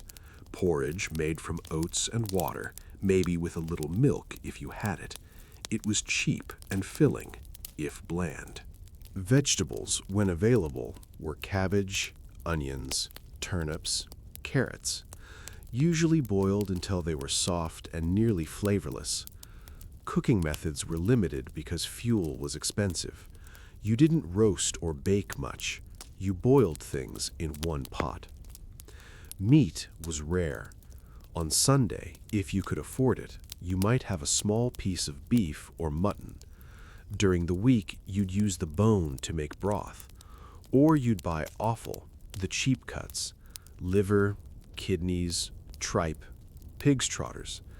These were cheaper because wealthier people didn't want them. Fish was available in some places, especially near the coast. Salted fish, like herring, was cheap. It was salty and needed to be soaked before cooking, but it provided protein. Tea was universal. Everyone drank tea, multiple times a day. It was comforting and warm. Sugar made it better. Milk, too, if you had it.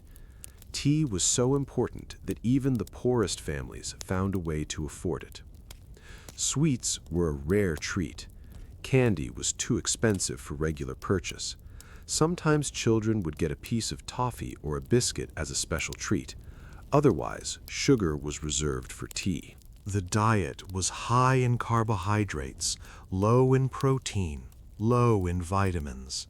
Malnutrition was widespread. Rickets, caused by vitamin D deficiency, was common in children. Their bones didn't develop properly, leading to bowed legs and other deformities. Scurvy from lack of vitamin C caused bleeding gums and weakness. Anemia from lack of iron caused fatigue and weakness. People were hungry a lot. Not starving usually, but constantly hungry. There was never quite enough food. You ate what you had and went to bed with your stomach still wanting more. Let's drift back to housing and really sit with how bad it was. We've talked about back-to-back houses, but let's get specific. These houses were built as cheaply as possible. Thin walls, no insulation, minimal foundations. They were thrown up quickly to house the influx of workers, and quality was not a concern. Each house had a front door opening onto the street. You'd walk into the downstairs room, which was the kitchen, living room, dining room, everything. There was a fireplace for cooking and heating, a table maybe, some chairs or stools. That was it. Upstairs was 1 or 2 small bedrooms. The whole family slept up there. Parents in one bed, kids in another, or all together if there was only one bed. Privacy didn't exist. There was no running water inside. You got water from a shared pump in the street or courtyard. This pump served dozens of families. You'd wait in line with a bucket, fill it, and carry it home. You used that water for drinking, cooking, washing. You used it sparingly because carrying water was heavy work. Sewage went into a privy in the backyard. The privy was a hole in the ground, maybe with a wooden seat over it. It was shared by multiple families. It filled up quickly. It smelled terrible. It attracted flies and rats.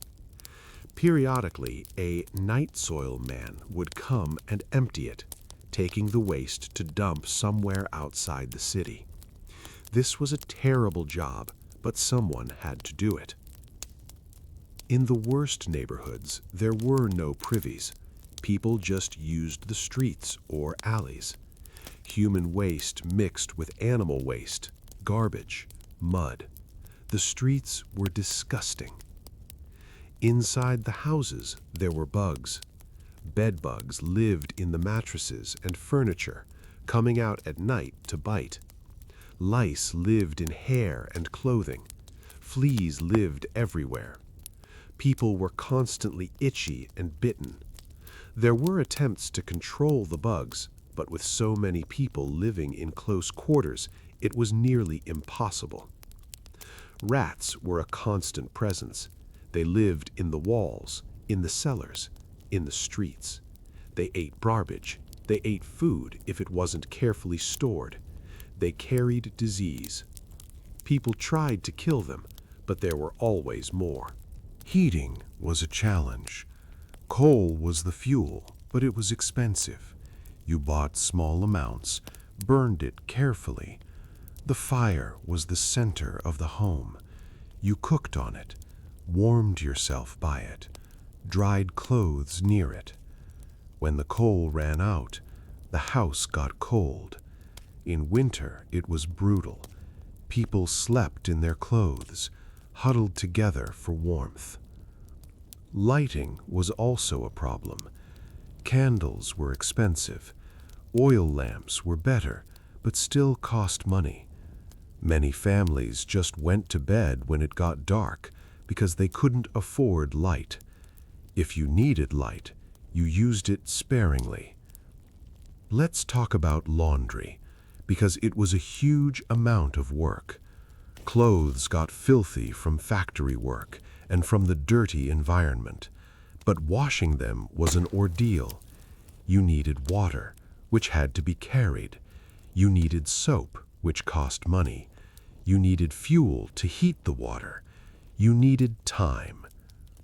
Laundry day was usually Monday if you had a day off or enough time. You'd heat water in a large pot or basin, add soap, and scrub the clothes by hand. Scrubbing, rinsing, wringing out. It was exhausting physical labor. Then you'd hang the clothes to dry, which in a cramped house with no yard meant draping them over furniture or stringing a line across the room. In winter, clothes didn't dry well.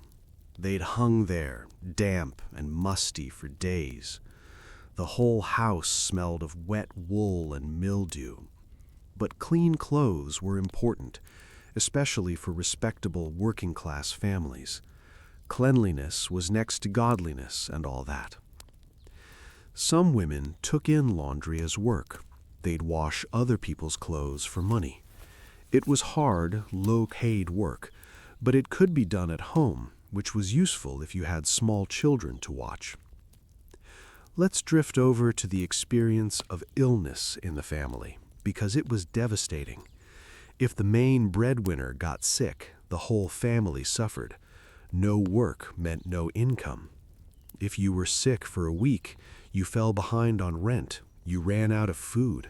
Desperation set in quickly. If a child got sick, the mother had to care for them, which might mean she couldn't work. More lost income.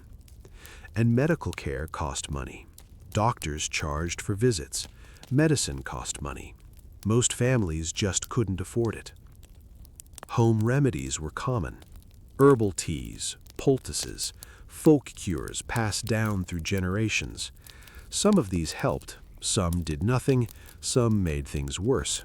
But they were free or cheap, so people used them. If someone was seriously ill or injured and couldn't recover, the family had to make terrible decisions.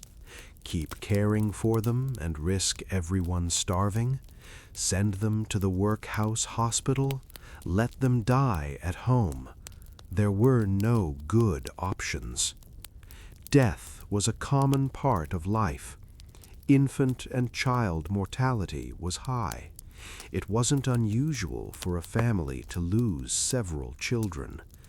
Grief was real and deep, but people didn't have the luxury of extended mourning. You buried your child and went back to work because you had to. Funerals were an expense that people struggled to afford. There was a strong desire to avoid a pauper's grave, which was a mass burial with no marker, no dignity. Families saved for funerals. Funeral clubs and burial societies existed, where you'd pay in a little bit regularly, and when you died, your funeral would be covered. Even the poorest families tried to give their dead a proper burial. It was about respect and dignity. You might be poor, but you deserved to be buried properly. Let's talk about the rare moments of joy and leisure, because they existed. Not often, but they were there. Holidays were the main break from work. Christmas Day was a day off, usually. Easter, sometimes. These were days to rest, eat a better meal if you could afford it, spend time with family. Fairs and festivals happened occasionally. Traveling shows, street performers, markets. These were free entertainment. You could walk around, watch a juggler or a musician, feel part of something festive. It was a break from the monotony. Public houses or pubs were social centers. We've talked about drinking, but pubs were also places to gather, talk, sing, play games, darts, cards, dominoes. For the price of a drink, you could spend an evening in warmth and company. Music was important. People sang at home, at church, in pubs. Folk songs, hymns, popular tunes. Music was free and communal. It lifted spirits. Some workers had hobbies. Pigeon racing was popular among working-class men in northern England.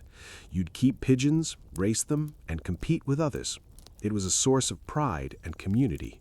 Gardening was another hobby, if you had any access to land. Allotments, small plots of land rented cheaply, allowed people to grow vegetables. It supplemented the diet and provided a sense of accomplishment. Sports became more organized in the later Victorian period. Football, or soccer, started as a working-class sport. Local teams formed. Matches were played on Sunday afternoons. It was entertainment and community. But all of these moments of joy were small and brief. The overwhelming reality was work, exhaustion, and survival. Let's drift toward the end of Part 2 by talking about the slow, gradual changes that started happening in the later 1800s. The Factory Acts kept getting stronger. Working hours were reduced. Safety regulations were introduced. Child labor was restricted more and more. Public health reforms started. The Public Health Act of 1848 began to address sanitation. Local boards of health were established. Sewers were built. Clean water supplies were developed. It was slow and it was uneven, but cities started to become less deadly. Education became more accessible. Elementary schools spread. Literacy rates increased. Children started having childhoods. Unions grew stronger. Workers started to have a voice, some power to negotiate. Wages began to rise slowly. Working conditions began to improve slowly. The late Victorian period saw the rise of the labor movement, political organizing by and for working-class people. The Labor Party was founded in 1900. Workers started to have political representation. None of this happened quickly. None of it happened easily. Every gain was fought for. Every reform was resisted by those who benefited from the old system. But change did happen. By the early 1900s, life for factory workers was still hard, but it was better than it had been in the 1840s. Hours were shorter. Pay was better. Children weren't working at age 5. Housing was slowly improving. Public health was slowly improving. But let's not get too optimistic. Even in 1900, factory work was difficult and dangerous. Poverty was still widespread. Inequality was still massive. The improvements were real, but limited. And all of this history, all of this suffering and slow progress shaped the modern world. The 8-hour workday, weekends, child labor laws, workplace safety regulations, health and safety standards, all of these things exist because Victorian factory workers suffered and died and fought for change. So as we drift toward the end of Part 2, let's just sit with the weight of all of it. The millions of people who lived these lives, who woke up in the dark, worked all day, went home in the dark, who raised children in cramped, filthy rooms, who buried babies, who breathed in poison, who lost fingers, hands, health, who aged prematurely, who died young. They were real people. They had names, personalities, hopes, dreams. They loved and laughed and cried, and they lived through a system that ground them down day after day. Their lives mattered, their suffering mattered, and their slow, painful fight for better conditions gave us the world we live in now. We'll continue in Part 3, drifting through more details, more stories, more of the slow, grinding reality of Victorian factory life. But for now, let's pause here and let all of this settle in. The noise of the machines, the smell of the smoke, the weight of exhaustion. Let it all wash over you as you drift towards sleep. So here we are again, settling deeper into the world of Victorian factory workers. If you're still awake, that's fine. If you're drifting off, even better. Let's continue our slow crawl through the Industrial Revolution, where progress meant pollution and innovation meant 16-hour shifts. Get comfortable, because we're diving into even more details about the day-to-day grind of factory life. Let's talk about getting to work, because even that was a whole thing. Most factory workers lived close to their workplace because they had to. There was no public transportation for most of the Victorian era, at least not the kind that working-class people could afford. You walked to work, in the dark, in all weather. If you lived half a mile from the factory, that was a 10 or 15-minute walk.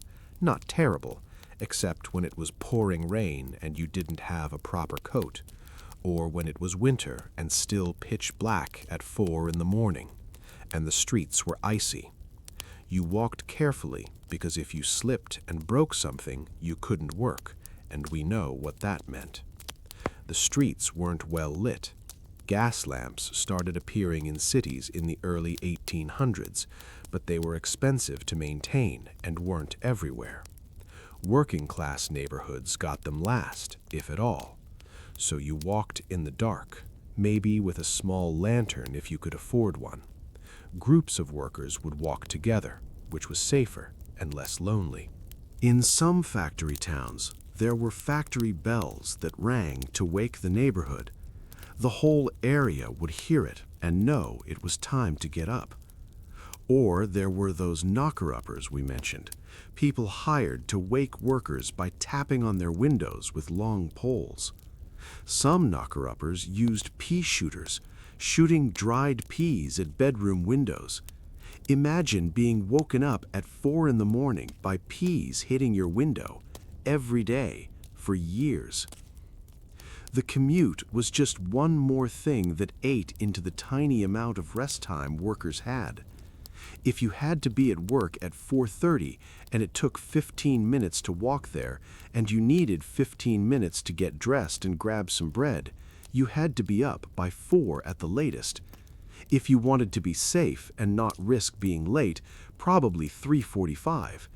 And if you worked until 8 or 9 at night and it took 15 minutes to walk home, you weren't home until 8:15 or 9:15.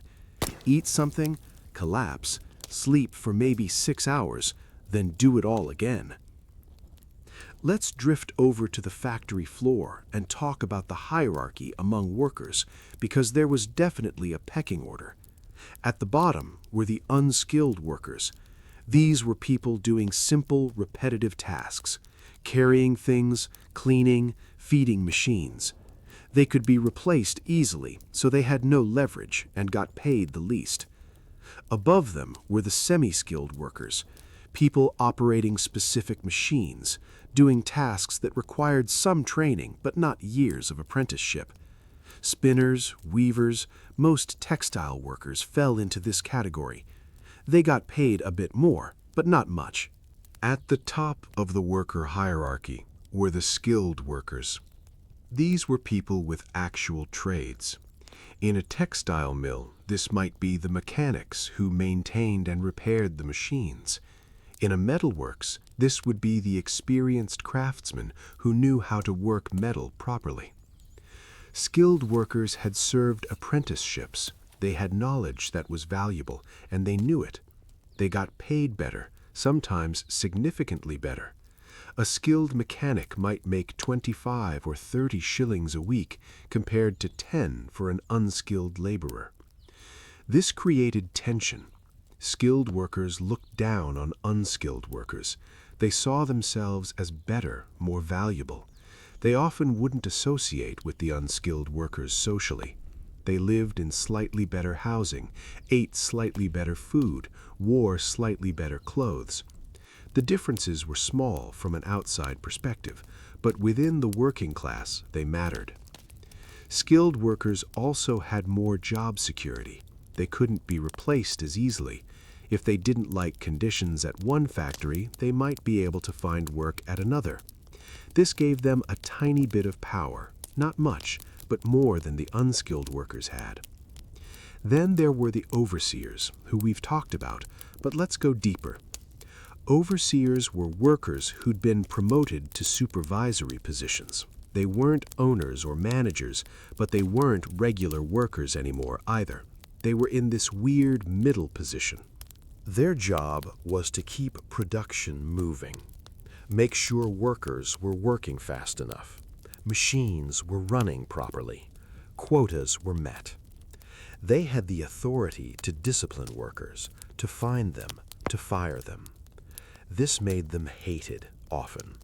They were seen as traitors, working-class people who'd sold out to side with the owners.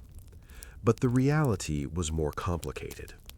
Overseers didn't get paid that much more than skilled workers. They had more responsibility and more stress. If production fell, they got blamed.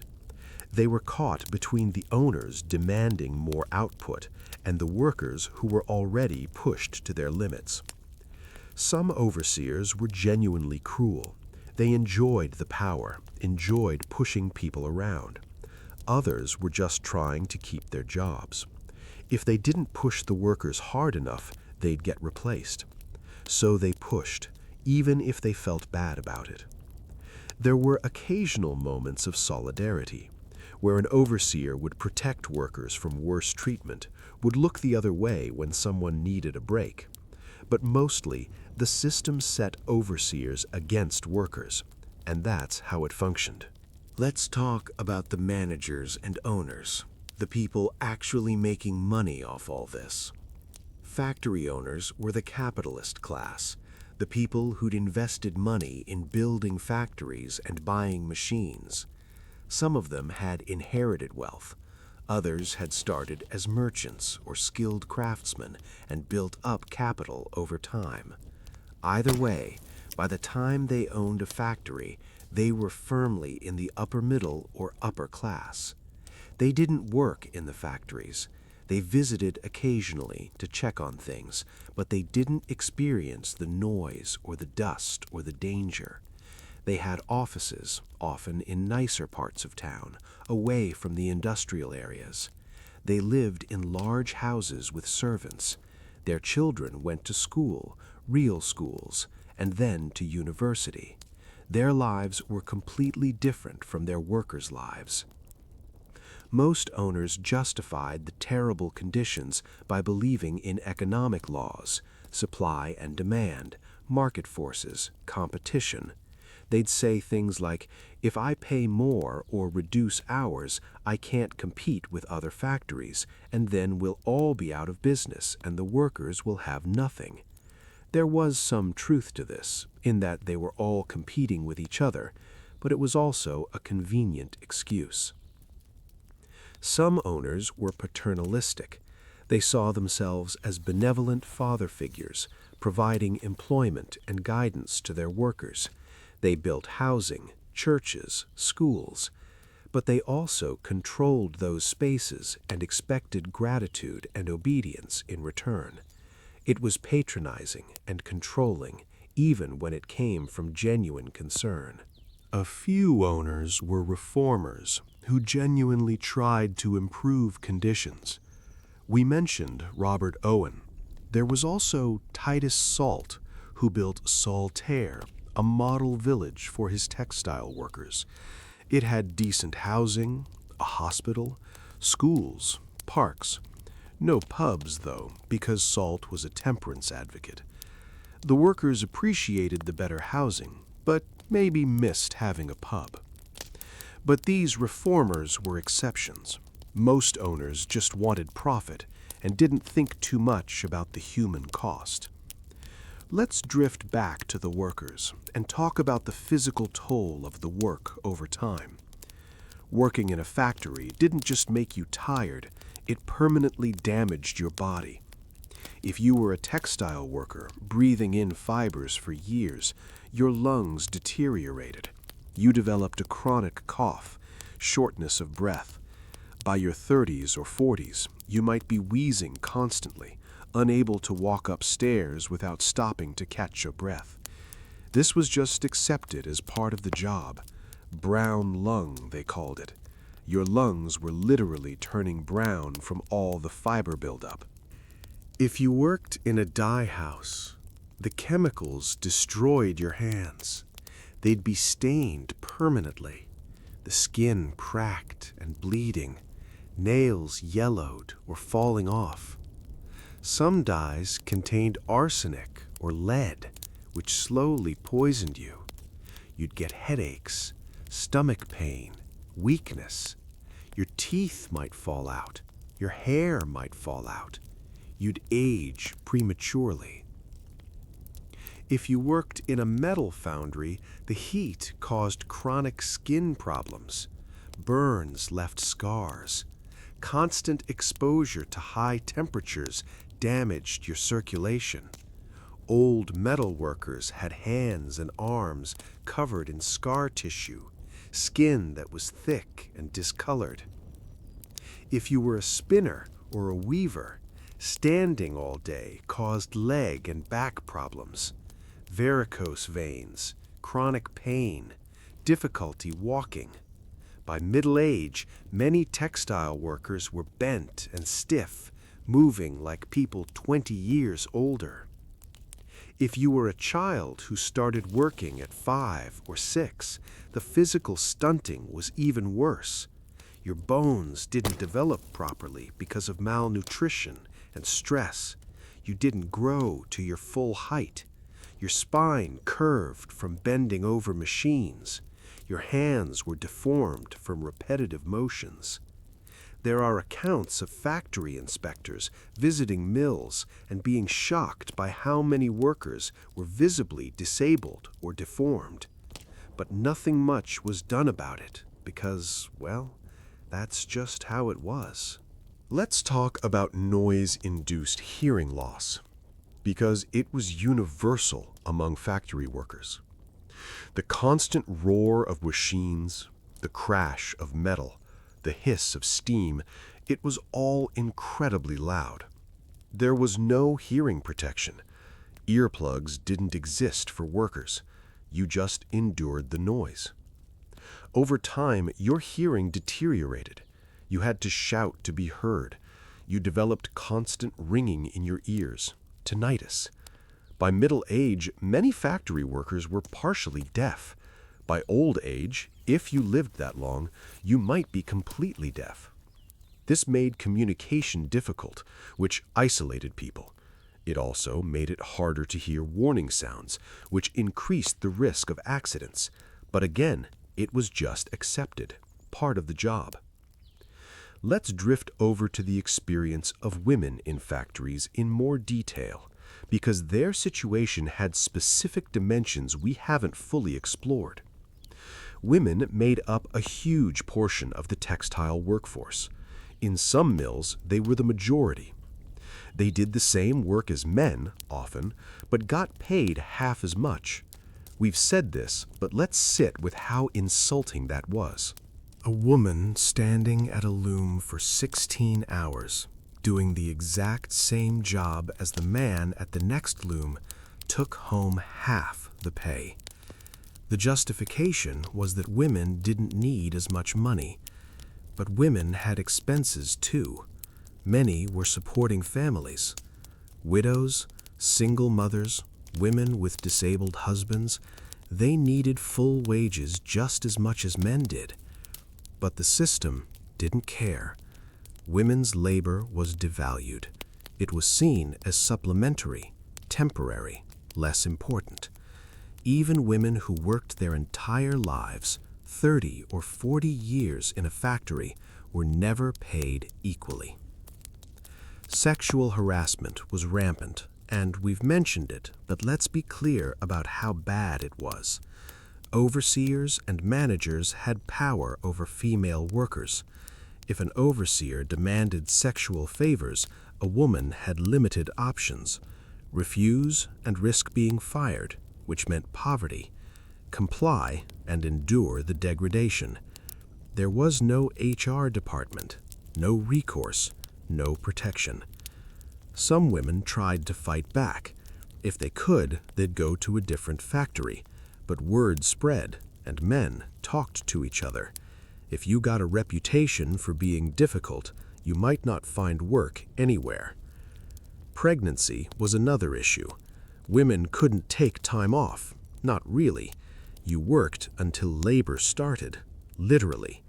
There are accounts of women giving birth in the factory because they didn't make it home in time. They'd work through contractions, trying to finish the shift, and sometimes the baby came early. After giving birth, women were back at work within days, a week at most.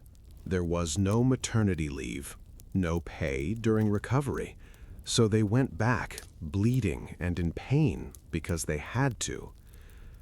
Infant mortality among working-class families was partly due to this. Mothers were malnourished, exhausted, and working with dangerous chemicals during pregnancy. Babies were born premature or weak. Then they were left with inadequate childcare while their mothers worked. Many didn't survive their first year. Let's talk about childcare in more detail because it was such a grim situation. If you were a working mother, you had to find someone to watch your baby. Family was the best option, a grandmother or aunt who could stay home.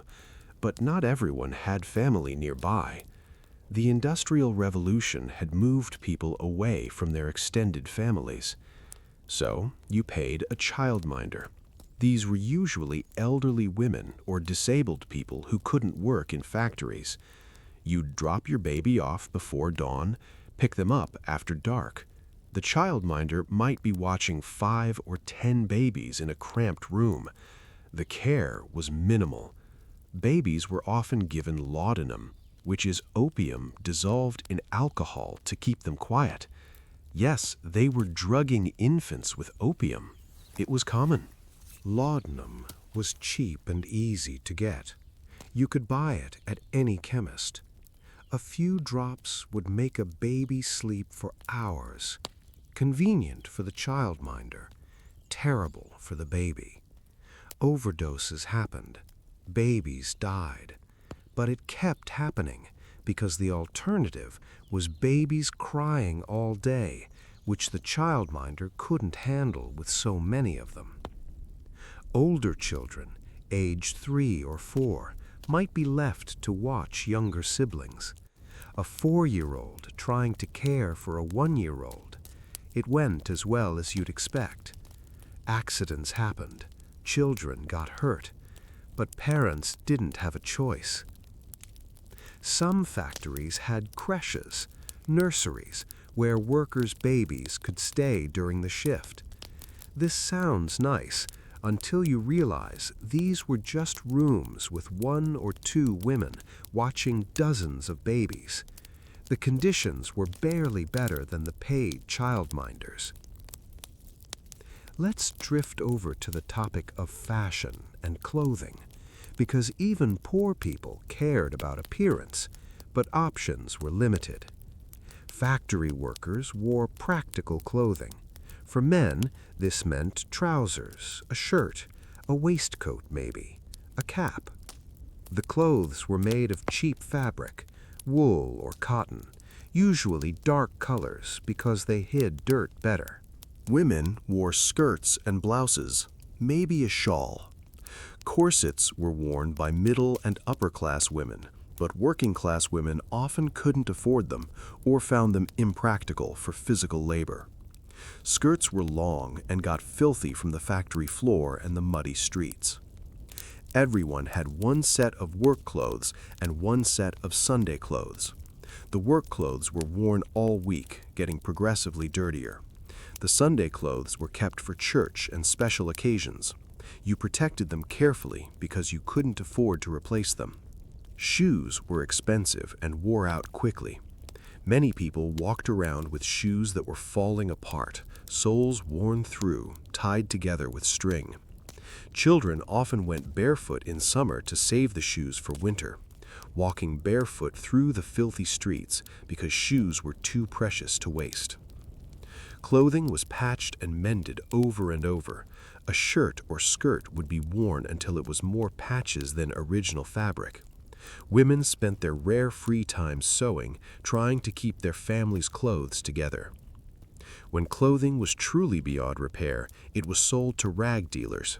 Rags were used to make paper or cheap fabric, so even your worn-out clothes had value, tiny as it was. Let's talk about seasons and how they affected factory life.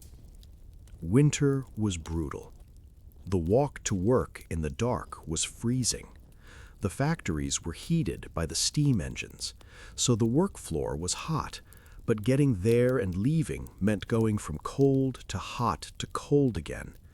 This constant temperature change made people sick. Your home was freezing. Coal was expensive, so you used it sparingly. You'd light the fire in the evening, try to warm up, then let it die overnight to save coal. You slept in your clothes under whatever blankets or coats you had. Frostbite was a real risk. Workers walking to the factory in freezing temperatures, hands numb, feet numb. Once you got frostbite, you were more susceptible to it forever. Some people lost fingers or toes. Respiratory illnesses were worse in winter. The combination of cold air outside, hot, dusty air inside, and poor nutrition meant colds turned into bronchitis, turned into pneumonia. Pneumonia killed thousands of working-class people every winter. Summer had its own problems. The factories were stifling hot. The steam engines made them hot all year, but in summer it was unbearable. The humidity in textile mills, which was kept high on purpose, made it even worse. People fainted regularly. Dehydration was common. Water wasn't always available in factories. Some had pumps or barrels of water, others didn't. You brought your own water if you could, but carrying a container of water along with your food was a burden. The heat also made the smell worse. Bodies that hadn't washed, combined with the chemical or animal smells of the factory, combined with poor ventilation, the smell in summer was overwhelming. Outside, the streets smelled worse too. Sewage and garbage rotted in the heat. Flies were everywhere. Disease spread more easily. Cholera outbreaks almost always happened in summer. Let's drift over to the idea of time off and holidays.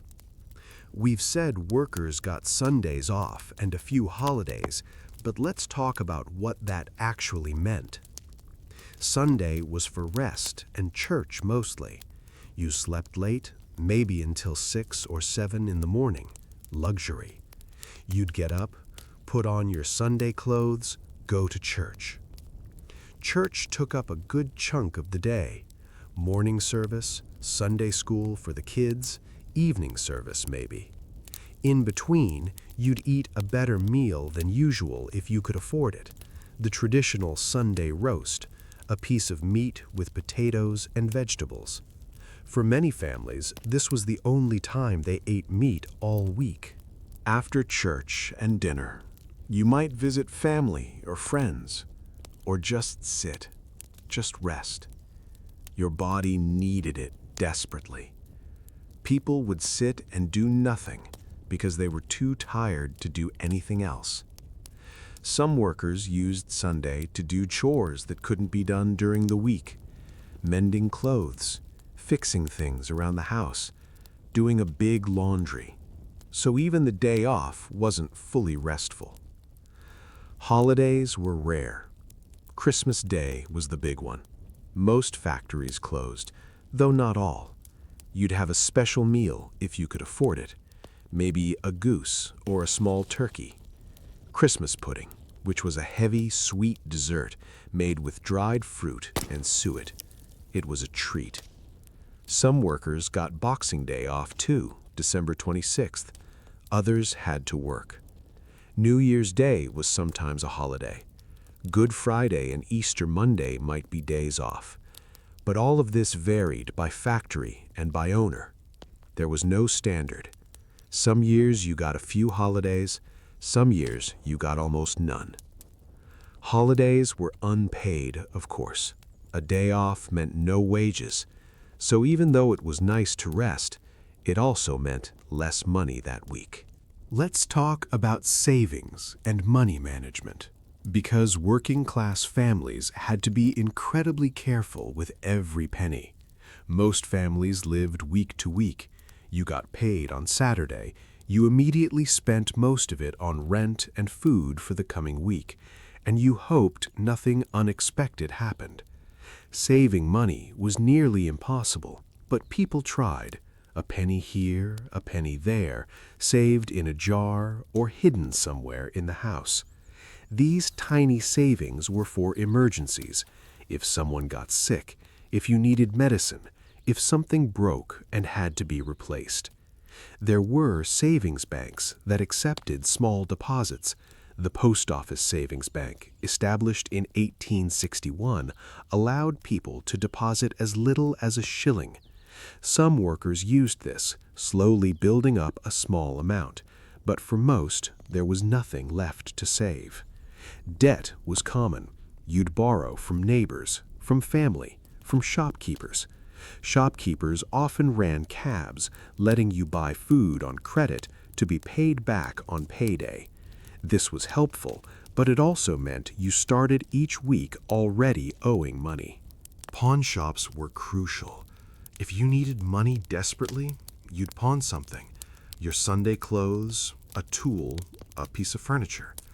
You'd get a loan based on the item's value, pay interest, and hopefully buy it back later. Many families had a cycle of pawning their Sunday clothes on Monday and buying them back on Saturday, every single week. Moneylenders existed, but they charged high interest. Borrowing from them was a last resort because you could end up trapped in debt, paying interest forever and never clearing the principal. Let's drift over to crime and policing in factory towns. Poverty and desperation led to crime, obviously. Theft was common, petty theft mostly, stealing food, coal, clothing, things people needed to survive. Factory workers sometimes stole from the factories, taking scraps of fabric or metal, things that wouldn't be missed. This was risky because if you were caught, you'd be fired and prosecuted, but people did it anyway. There was also organized crime. Gangs operated in working-class neighborhoods, pickpockets, burglars, con artists. Some of them were people who tried factory work and couldn't handle it, or couldn't find it. Others had grown up in crime. Policing was limited. The Metropolitan Police in London was established in 1829, and other cities followed. But there were never enough police in working-class areas, and the police were often seen as the enemy. They protected property, they broke up strikes, they enforced laws that seemed designed to punish the poor. If someone stole from you, you might not even bother reporting it because the police wouldn't care. They were too busy protecting wealthy neighborhoods and businesses. Public drunkenness was treated as a crime.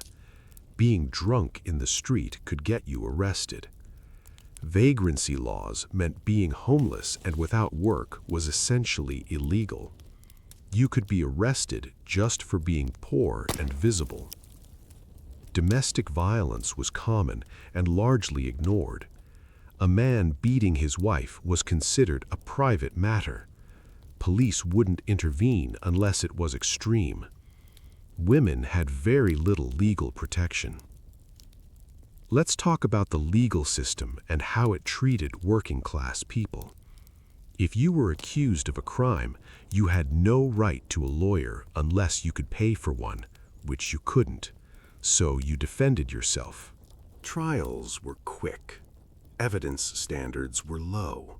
If you were accused of theft and the victim said you did it, you'd probably be convicted. Punishments were harsh. Jail time for minor theft, transportation to Australia for more serious crimes, at least until the 1860s. Jail was terrible, overcrowded, filthy, brutal. You'd come out worse than when you went in. If you went to jail, your family suffered because you couldn't work and earn, so the punishment extended to people who hadn't committed any crime. Debt could land you in prison too. If you owed money and couldn't pay, you could be jailed, which made no sense because you definitely couldn't earn money to pay your debt while in jail. But the system didn't care about sense. Let's drift back to the factory and talk about specific types of accidents in more detail because they were so varied and so common. We've talked about general machinery accidents, but let's get specific. Scalping was a particular horror in textile mills. Women's hair was long and often tied up loosely. If you leaned too close to a spinning machine, your hair could get caught. The machine would pull you in and your scalp would be torn off. Sometimes the whole scalp, sometimes a patch. The lucky ones survived with horrible scarring.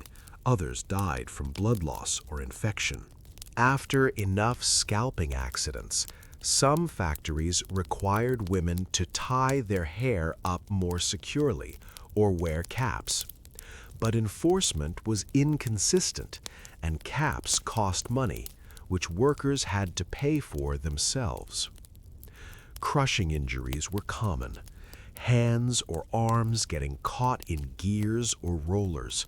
The appendage would be mangled, sometimes torn off completely. If you were lucky, someone would stop the machine quickly and you'd just lose a few fingers. If not, you could lose your whole hand or arm. Belt injuries happened when drive belts, which transferred power from the main steam engine to individual machines, broke or came loose.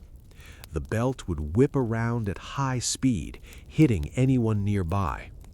These could break bones, cause deep cuts, even decapitate someone if the belt hit their neck.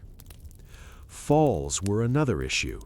Factories were multi-story buildings.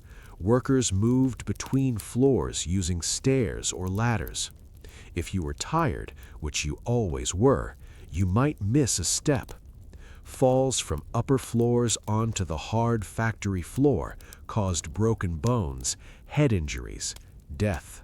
Fire was a constant risk. Factories were filled with flammable materials: cotton, wool, wood, chemicals. Lighting was provided by oil lamps or gas lamps. One accident and the whole place could go up. There are records of factory fires where dozens of workers died, trapped inside, because the doors were locked to prevent theft. Yes, factory owners locked workers in. During the shift, the doors would be locked so people couldn't sneak out or steal anything.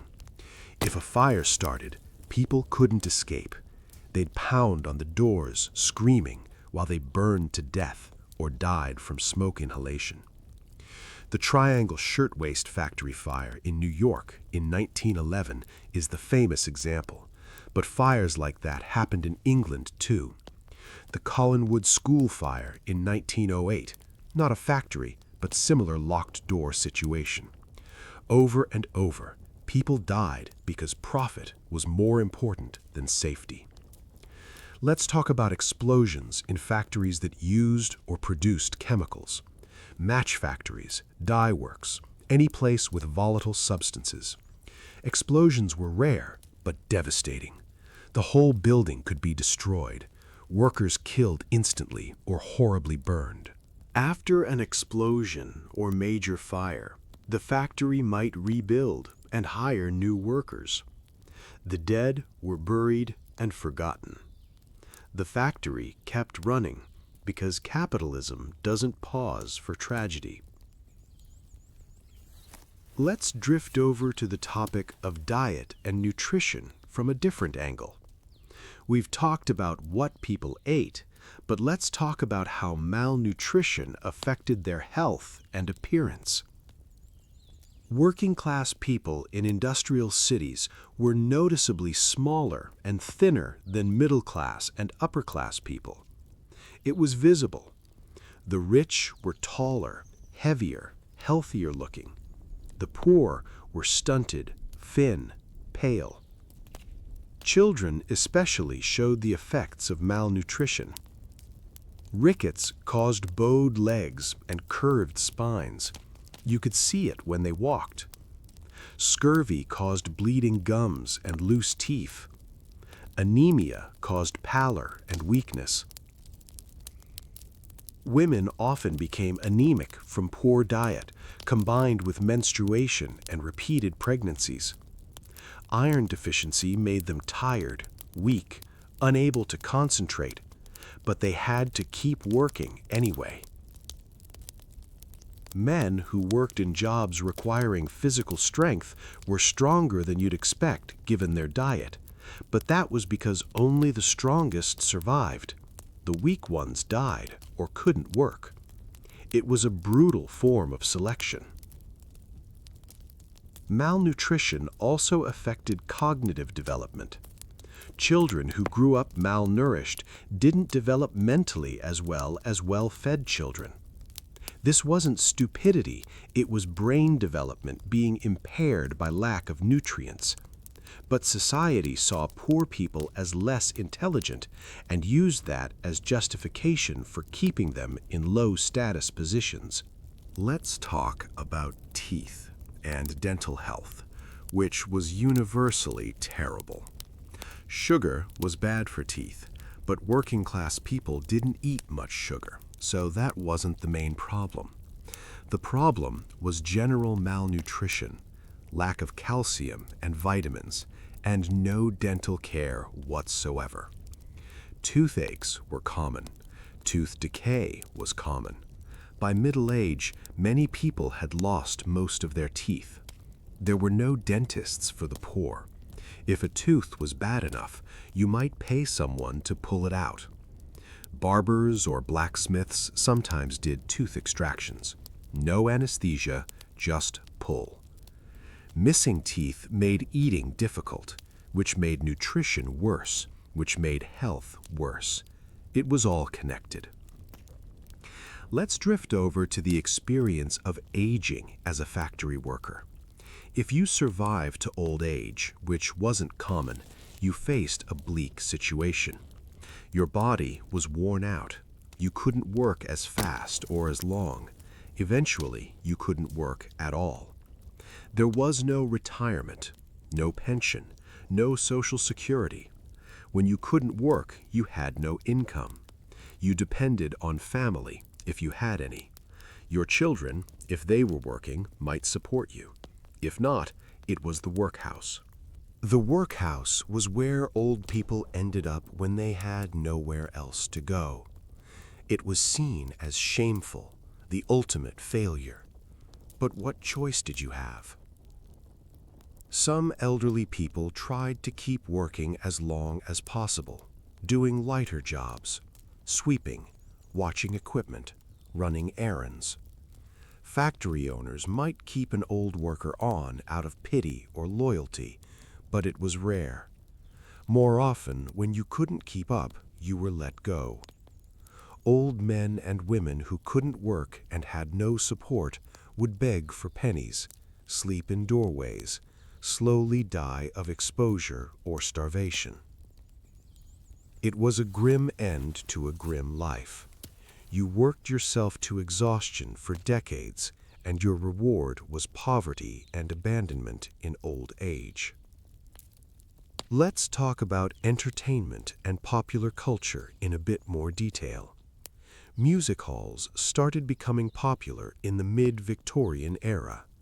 These were theaters offering variety shows, comedy, music, dancing, acrobatics. The tickets were cheap enough that working-class people could occasionally afford them. Music halls were rowdy and fun. The audience talked, drank, sang along. It was participatory entertainment. The songs were often bawdy or satirical, making fun of the rich, talking about working-class life. It was a release valve, a way to laugh at the absurdity of it all. Street performers were free entertainment. Jugglers, musicians, acrobats performing on street corners. You'd watch for a while, maybe toss a penny if you had one. Reading was limited by literacy rates, which were low in the early Victorian era but improved over time. By the late 1800s, most people could read at least a little. Cheap newspapers and penny dreadfuls, sensationalist fiction sold in installments were popular. They had lurid stories of crime and adventure, not high literature, but entertaining. Circuses came through towns occasionally, traveling menageries with exotic animals. These were special events. Kids would beg their parents for money to go see the elephants or lions. Sports, especially football, became huge in the late Victorian era. Local teams formed. Matches were held on Saturday afternoons or Sunday mornings. Watching a football match was a cheap way to spend time, feel part of a community, have something to care about besides work. Gambling was popular, despite being mostly illegal. Betting on sports, on card games, on anything. It was a way to dream of sudden wealth, however unlikely. Let's drift over to transportation and how it evolved. In the early Victorian era, if you couldn't walk somewhere, you couldn't go. Stagecoaches existed, but they were expensive. Trains started spreading in the 1830s and 40s, but train tickets were also expensive. Third-class train carriages were introduced, open cars with no seats, but even those cost money. Working-class people didn't travel much.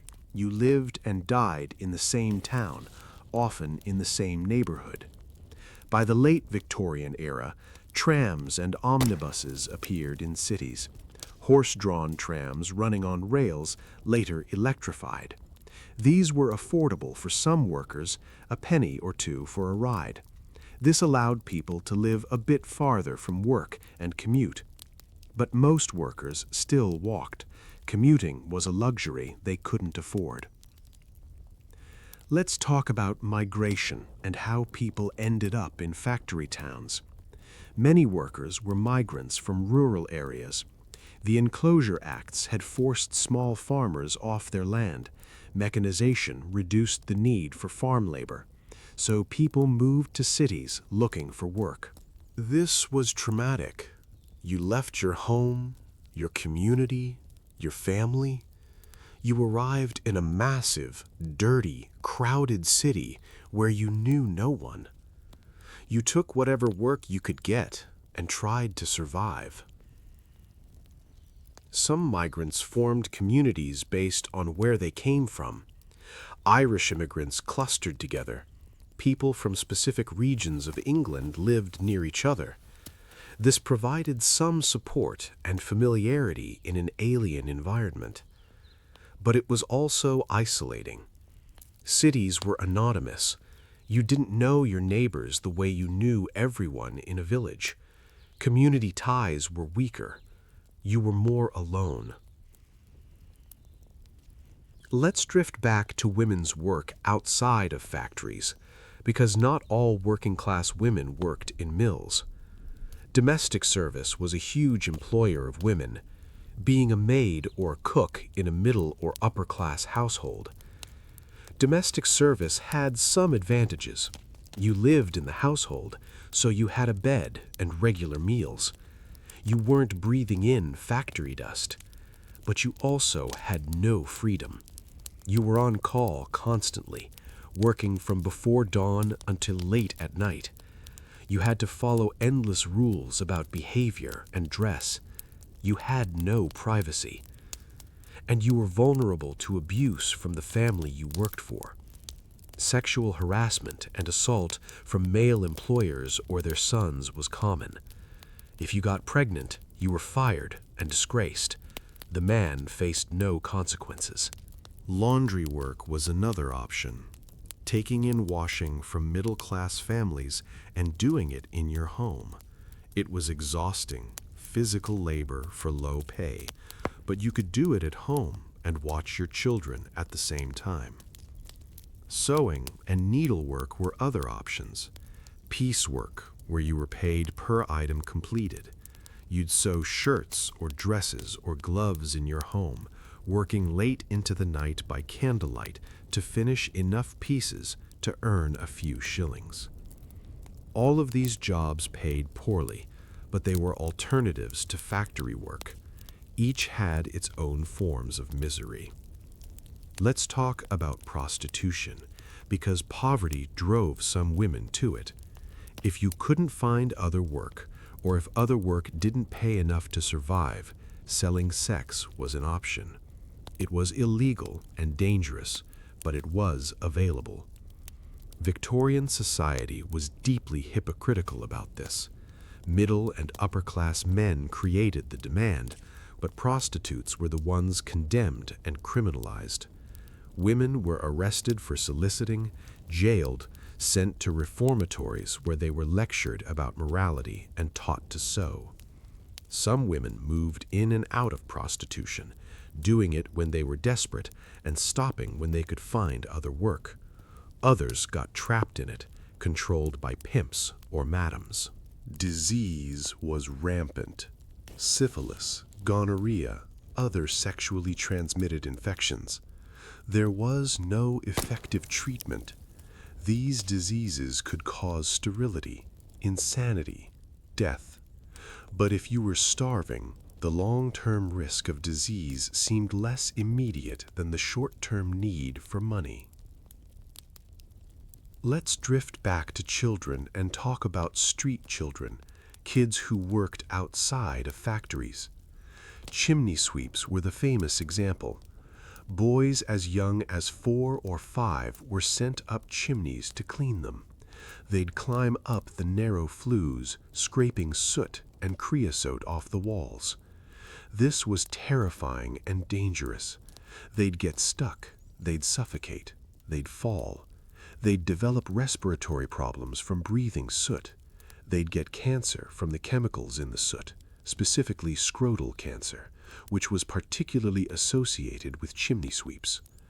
The job slowly became illegal over the Victorian era, but enforcement was weak. Chimney sweeps kept using climbing boys because it was effective and cheap. Mudlarks were children who scavenged in the mud of the Thames and other rivers, looking for anything valuable: coins, metal, coal that had fallen from barges. They'd wade through filthy water, sewage, industrial waste to find things to sell.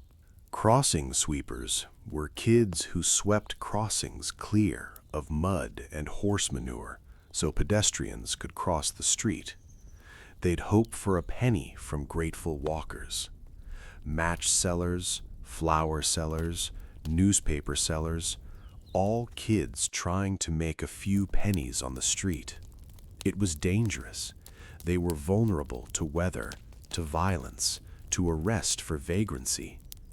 These were the children who slipped through the cracks: orphans, kids from families too poor to feed them, runaways. They lived on the street, slept in doorways or under bridges, survived however they could. Charities tried to help. Orphanages and ragged schools took in some of them. Dr. Barnardo's homes, established in the 1860s, provided shelter and education for destitute children. But there were always more children than charity could help. Let's talk about emigration as an escape route. Some working-class people, seeing no future in England, emigrated to America, Canada, Australia, New Zealand. They'd scrape together the money for passage, or they'd get assisted passage through charity or government programs. Emigration was a gamble.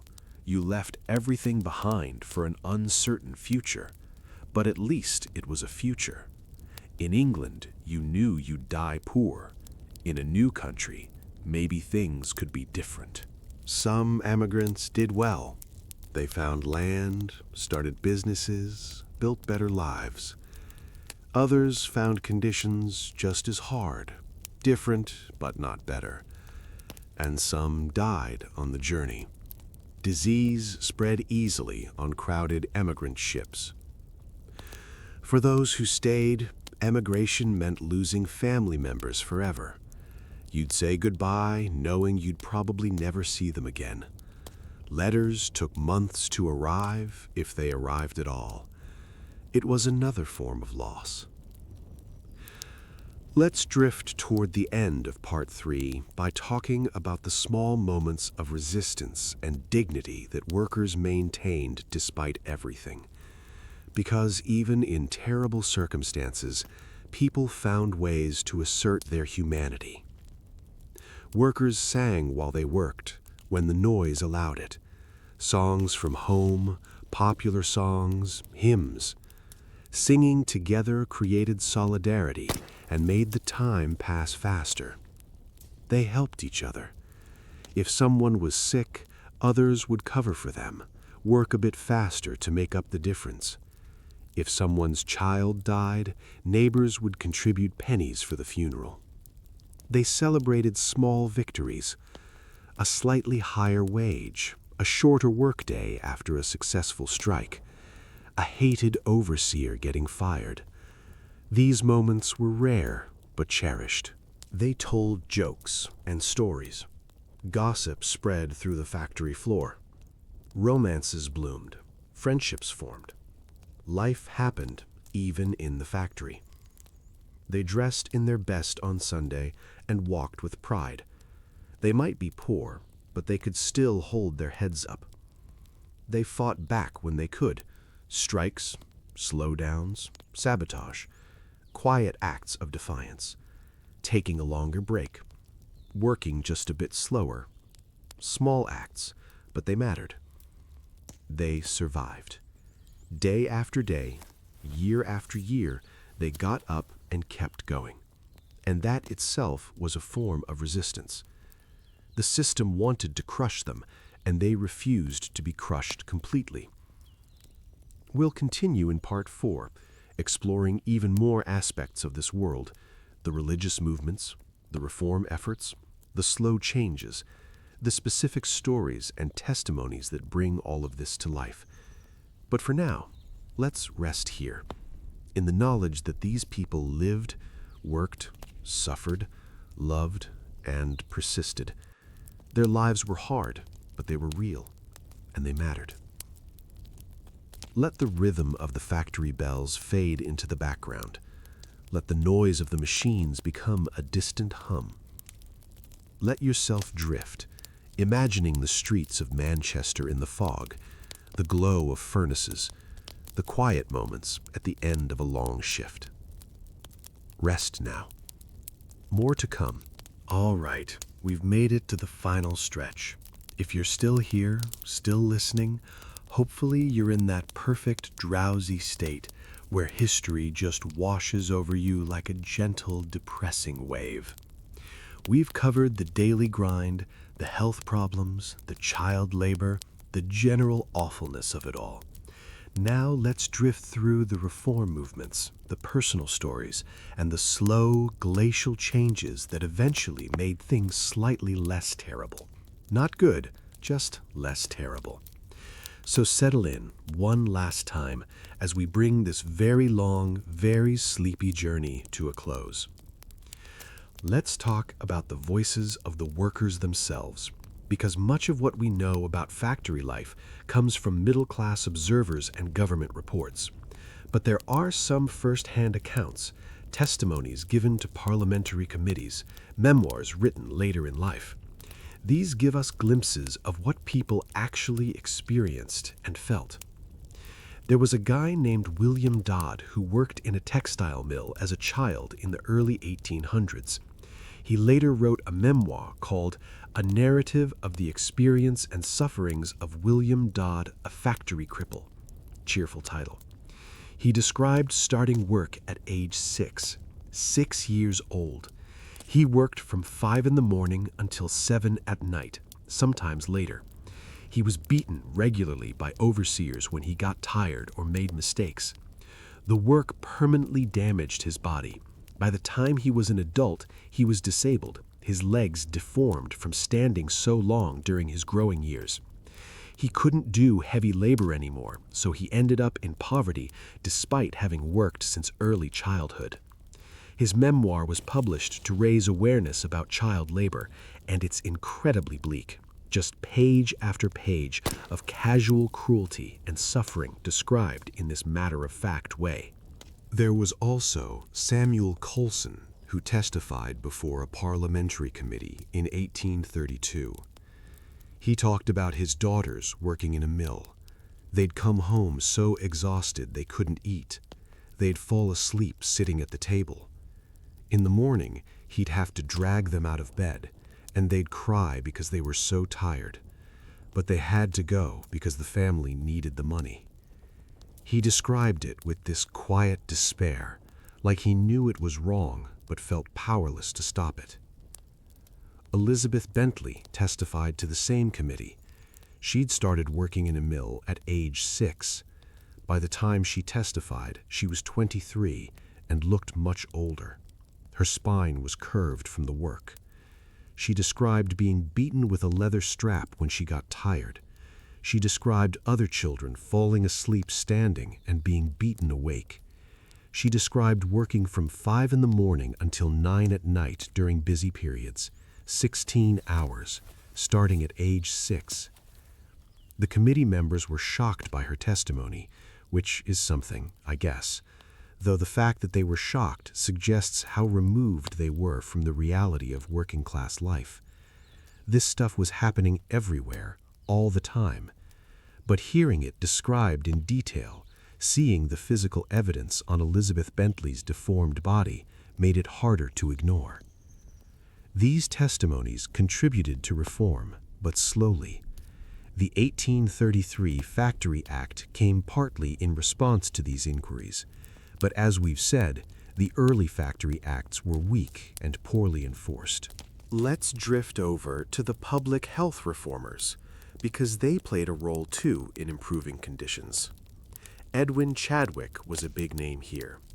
He was a civil servant who became obsessed with sanitation and public health. In 1842, he published Report on the Sanitary Condition of the Laboring Population of Great Britain, which was exactly as exciting as it sounds. But it was important. Chadwick documented the terrible living conditions in industrial cities. The lack of sewers, the contaminated water, the overcrowding, the disease. He argued that these conditions were not just morally wrong, but economically inefficient. Sick workers were less productive. Dead workers didn't work at all. If you improved sanitation, you'd have a healthier, more productive workforce. This economic argument appealed to people who didn't care about morality, but did care about efficiency. Chadwick pushed for sewer systems, clean water supplies, removal of waste. The Public Health Act of 1848 was partly his doing.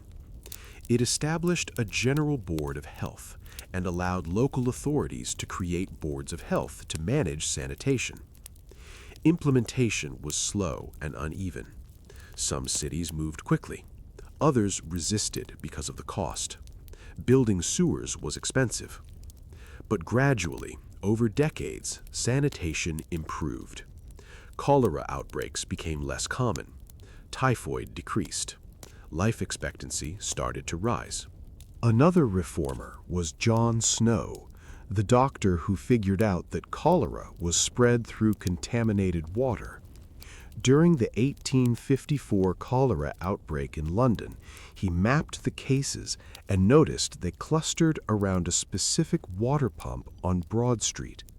He convinced the authorities to remove the pump handle, and the outbreak subsided. This was a huge deal. It proved that cholera was waterborne, not airborne, as most people thought.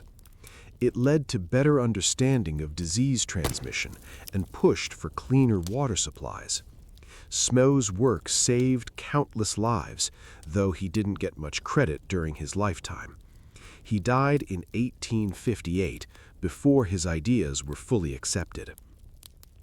Let's talk about Lord Shaftesbury, who we've mentioned before. He was a politician and social reformer who campaigned for factory reform for decades. He was an aristocrat, wealthy and privileged, but he genuinely cared about the suffering of the poor. Or at least he said he did, and he put effort into changing things, so we'll give him credit. Shaftesbury pushed for the Factory Acts, especially the ones limiting child labor.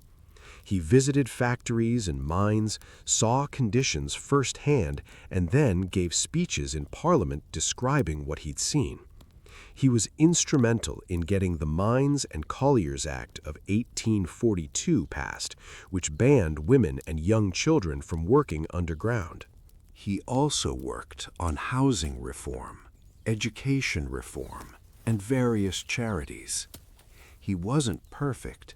He was paternalistic and moralistic, very much a product of his class and time. He believed in hierarchy and didn't think the poor should have political power. But he did think they deserved better working conditions and some basic protections.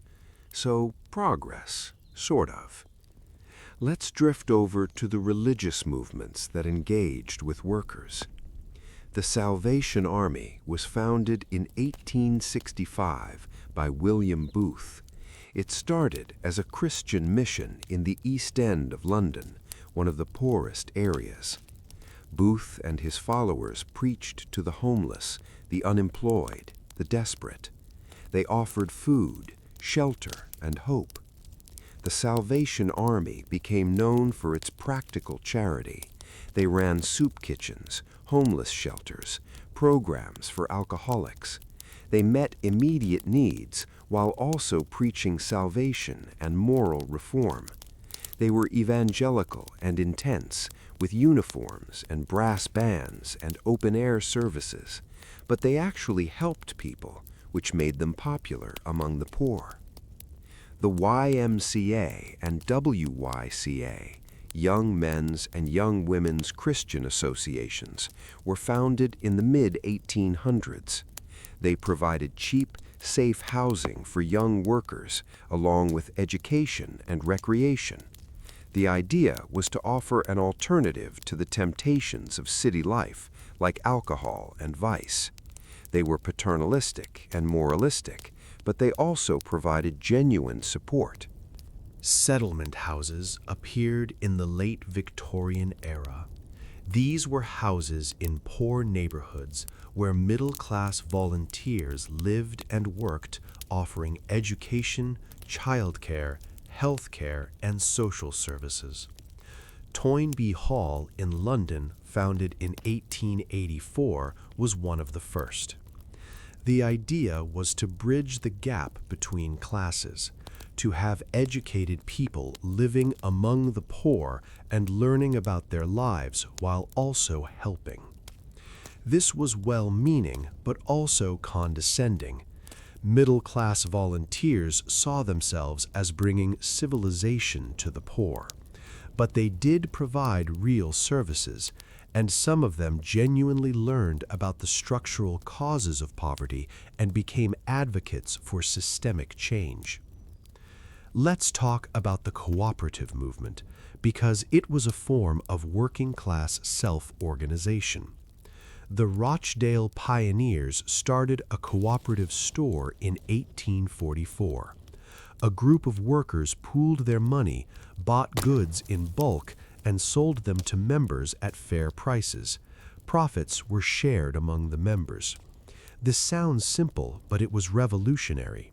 It cut out the middlemen who were making money off working-class consumption. It gave workers some control over part of their economic lives. The Rochdale model spread.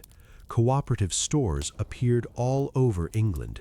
By the late 1800s, there were hundreds of them. There were also cooperative workshops where workers collectively owned the means of production. These were less common than cooperative stores, but they existed. The idea that workers could own and control their own labor rather than working for a capitalist owner was radical.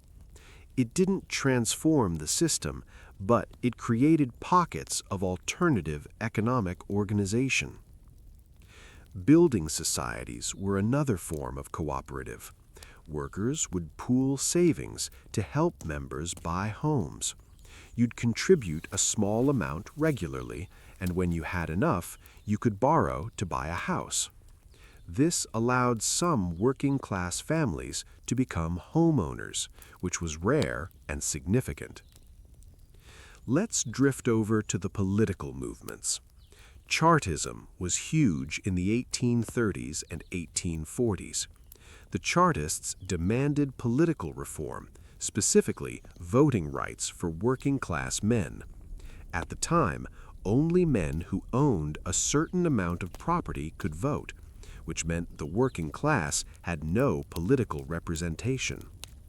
The People's Charter, published in 1838, laid out 6 demands: universal male suffrage, secret ballots, no property requirements for members of Parliament, payment for MPs, equal electoral districts, and annual parliaments.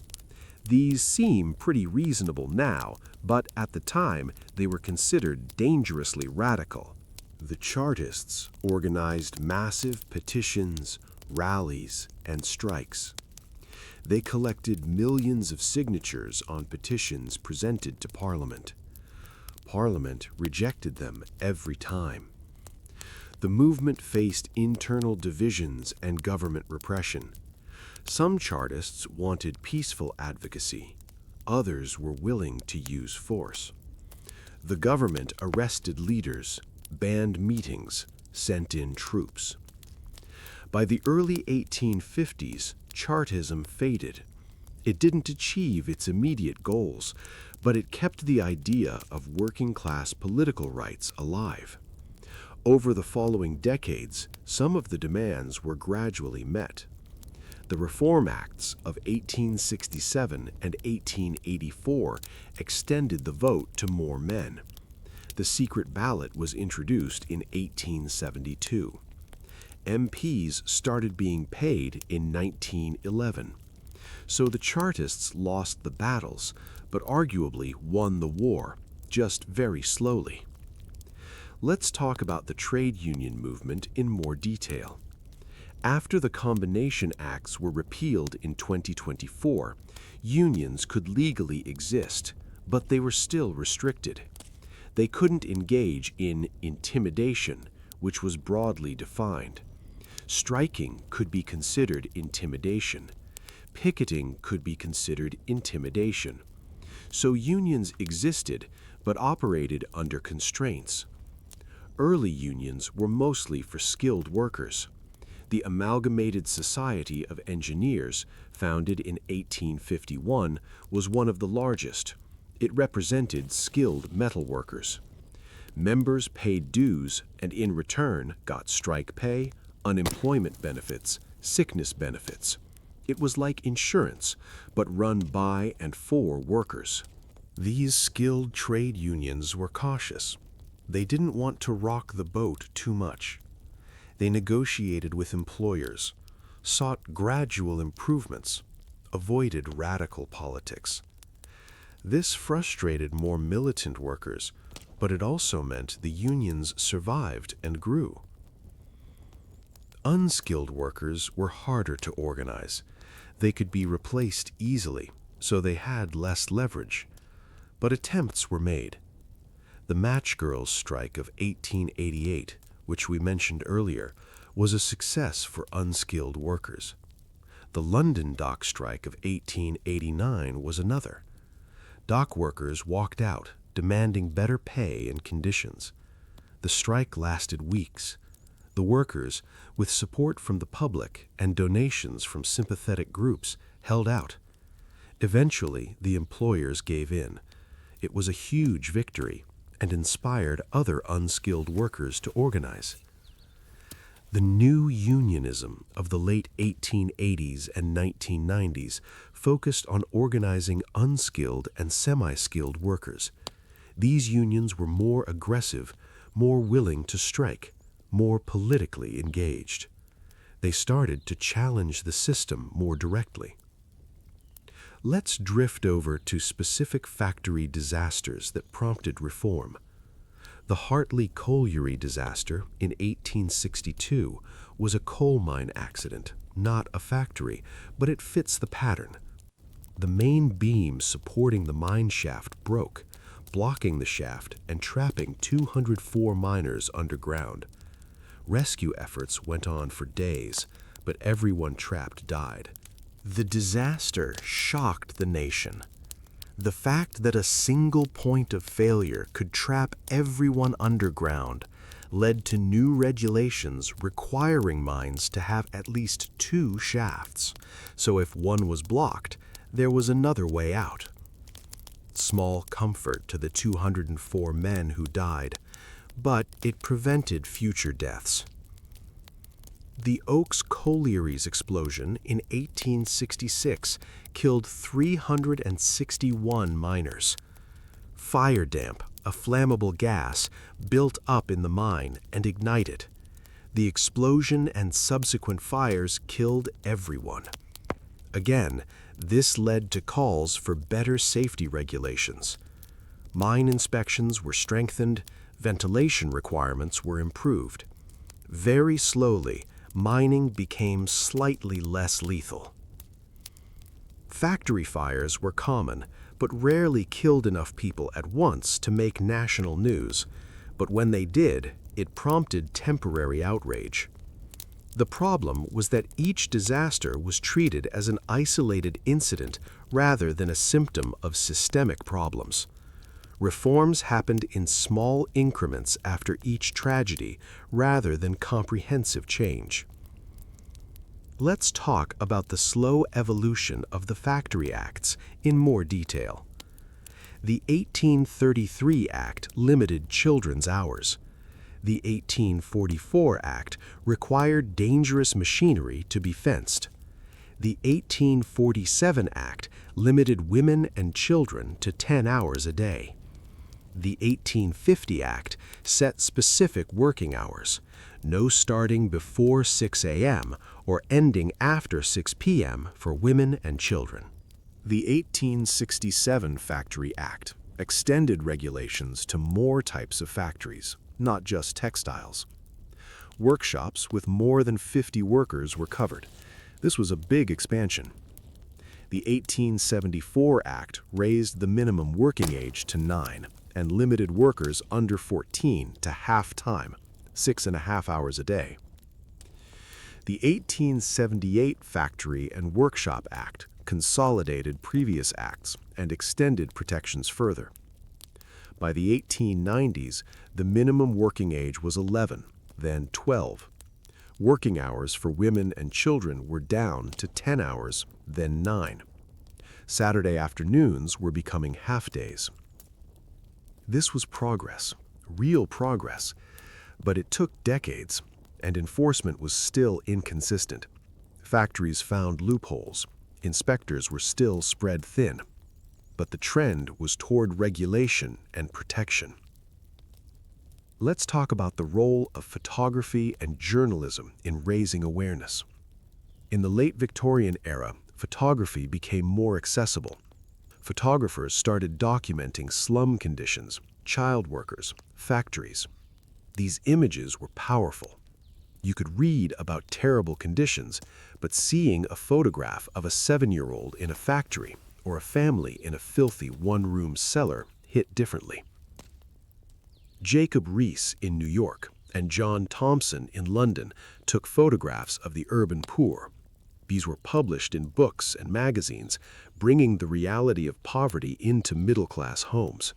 It's hard to ignore a photograph. Journalists also played a role. Investigative reporting exposed specific abuses. Newspaper campaigns pushed for reforms. The press wasn't always on the side of workers.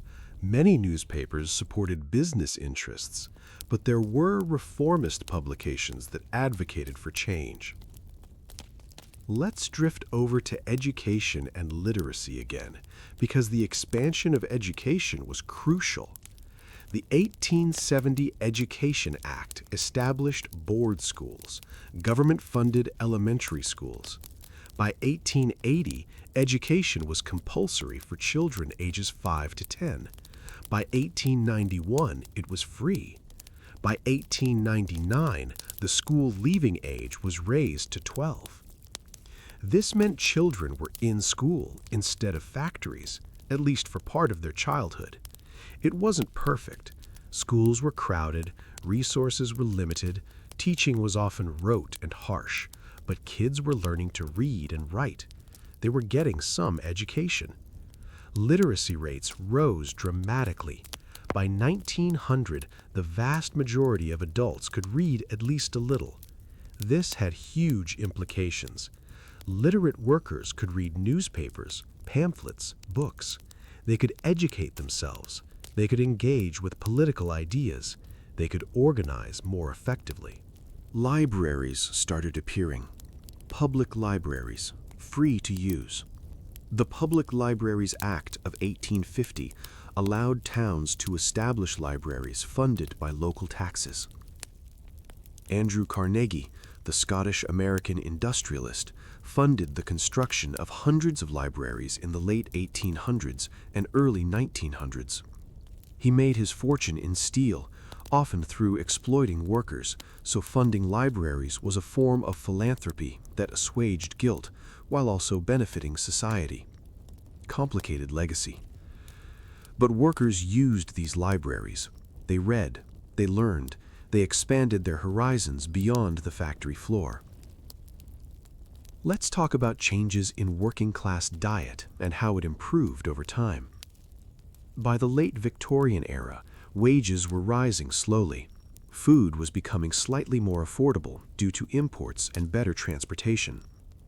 Railways brought fresh food from the countryside into cities. Steamships brought cheap grain from America.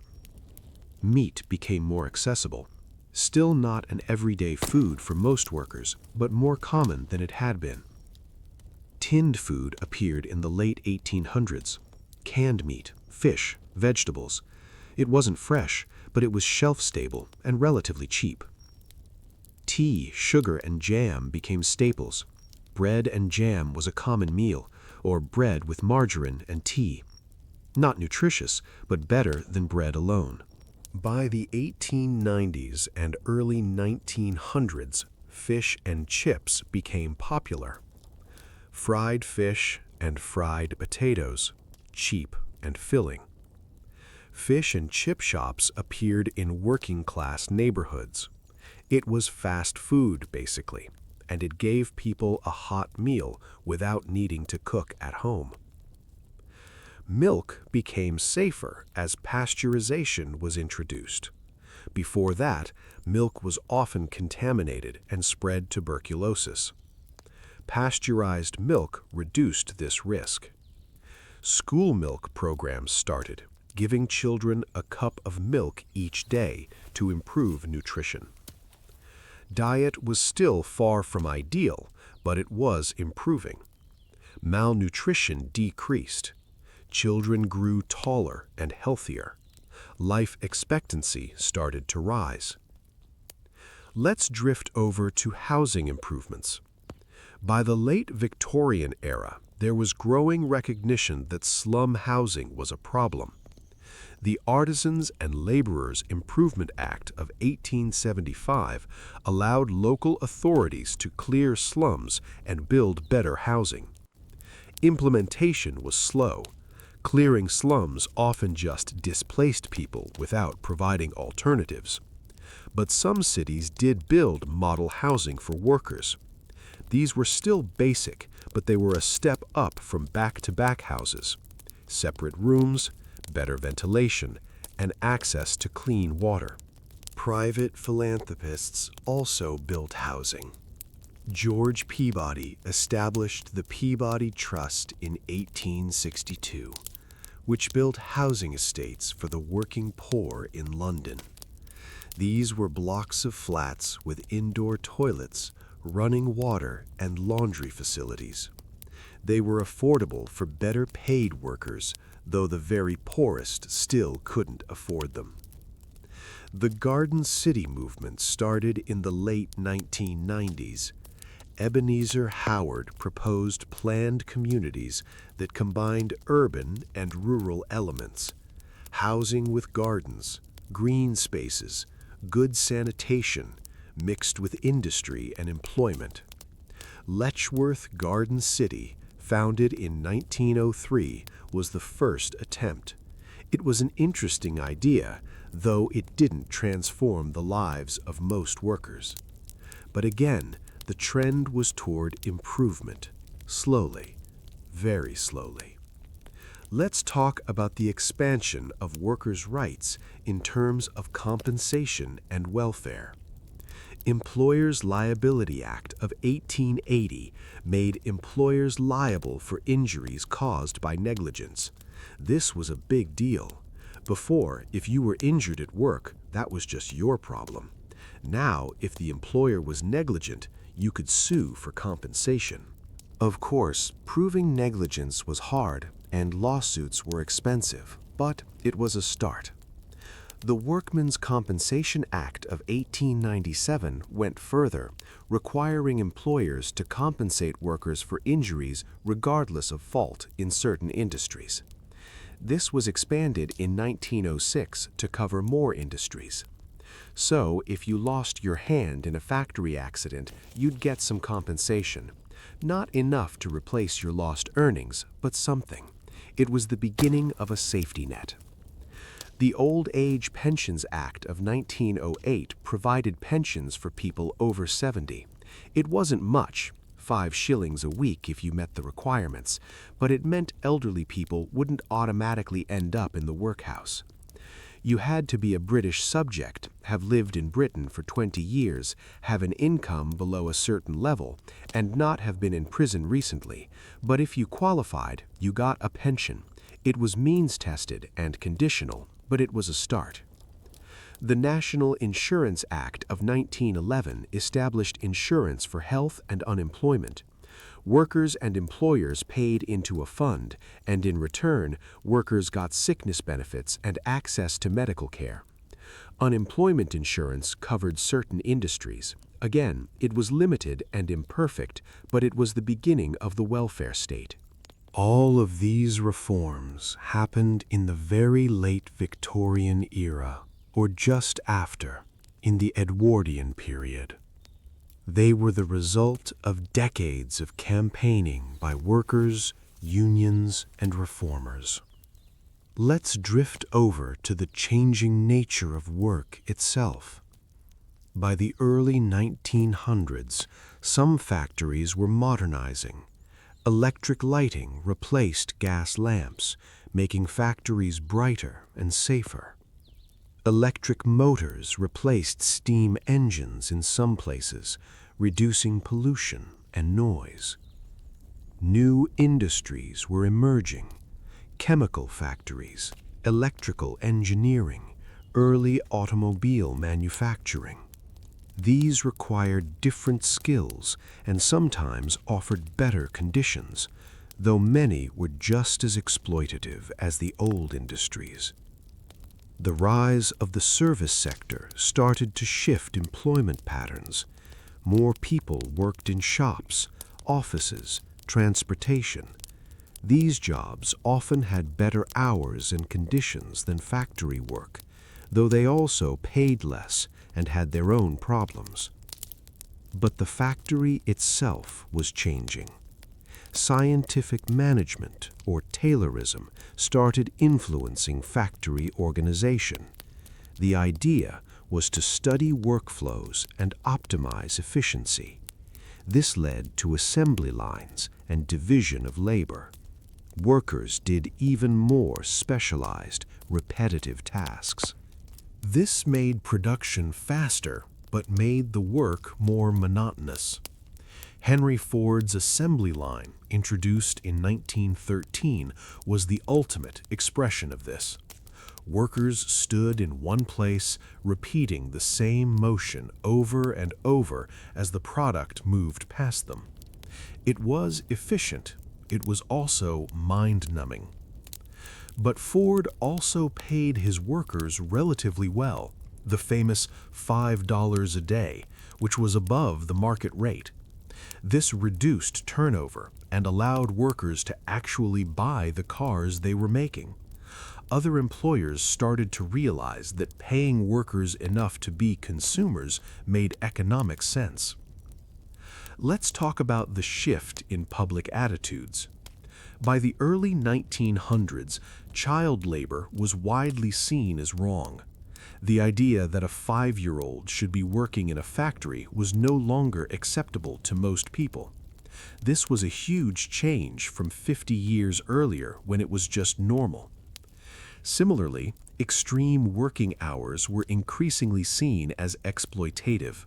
The idea that workers deserved leisure time, family time, rest was gaining traction. The 8-hour workday became a goal for labor movements. 8 hours for work, 8 hours for rest, 8 hours for what we will was a slogan. This didn't happen overnight. Many workers still worked 10 or 12-hour days in 1900, but the direction was clear. The 48-hour work week, 8 hours a day for 6 days, became the standard to aim for. Saturday half-holidays became common. Factories closing at noon on Saturday, giving workers Saturday afternoon and Sunday off.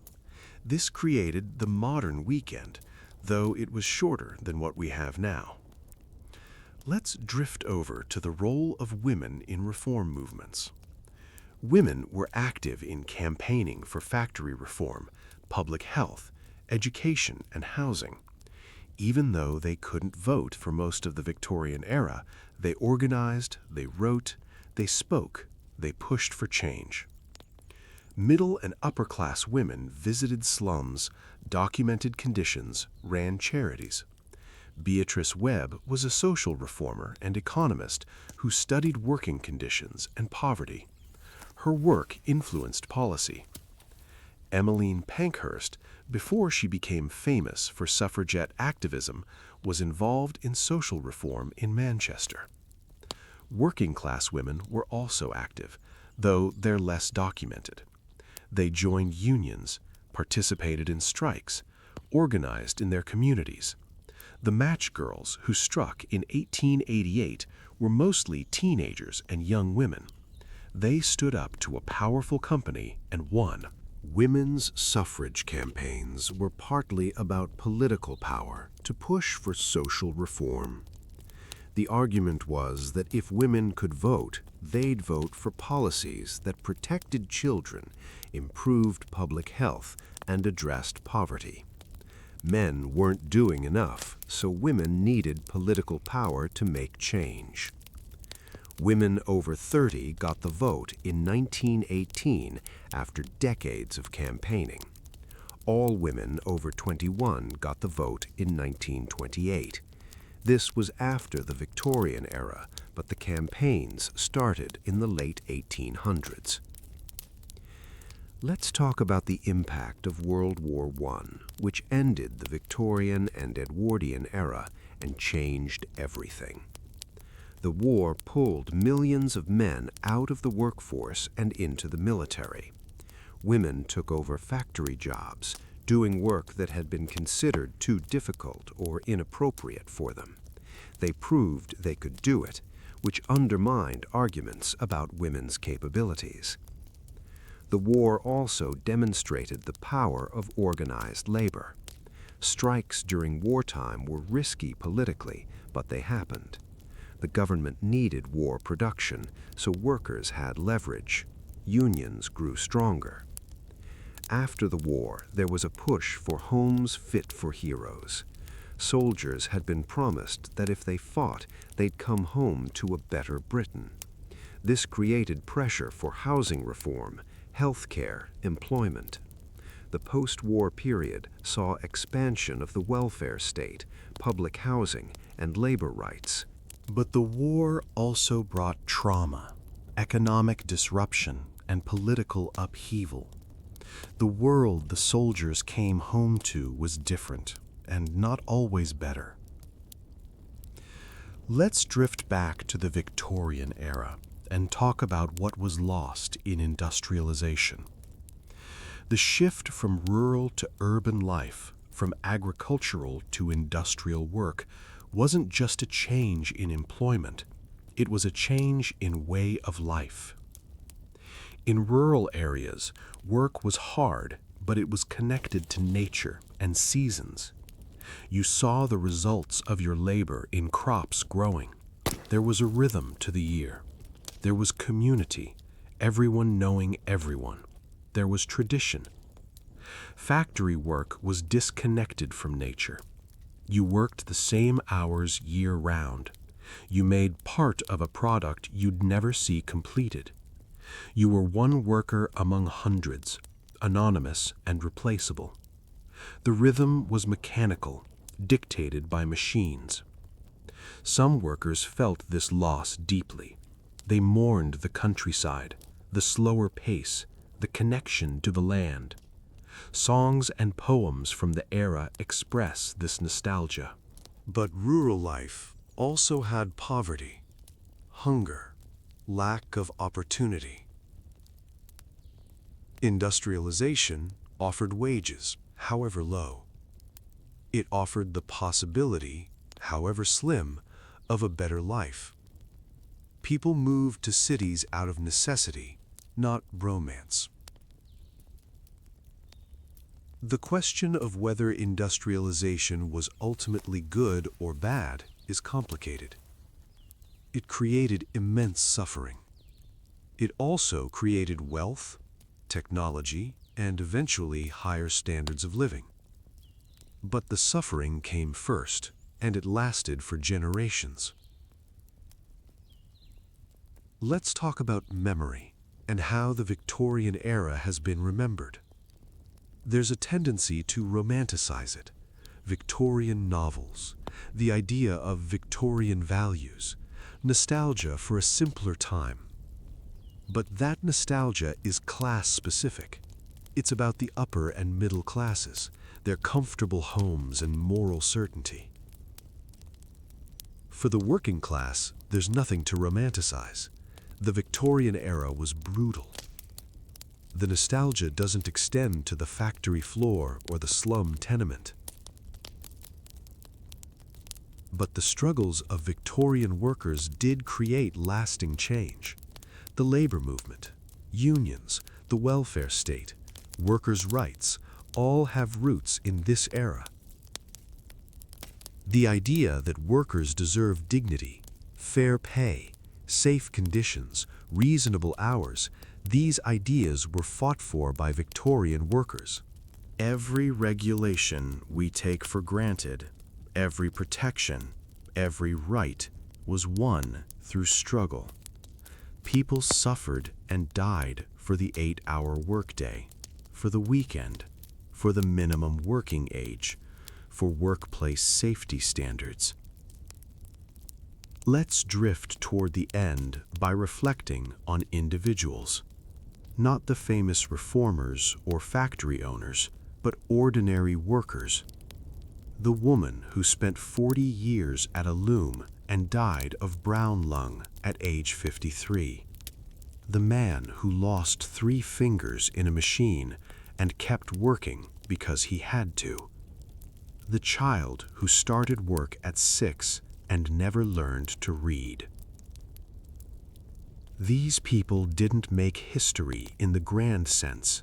They lived, they worked, they struggled. They had moments of joy and sorrow.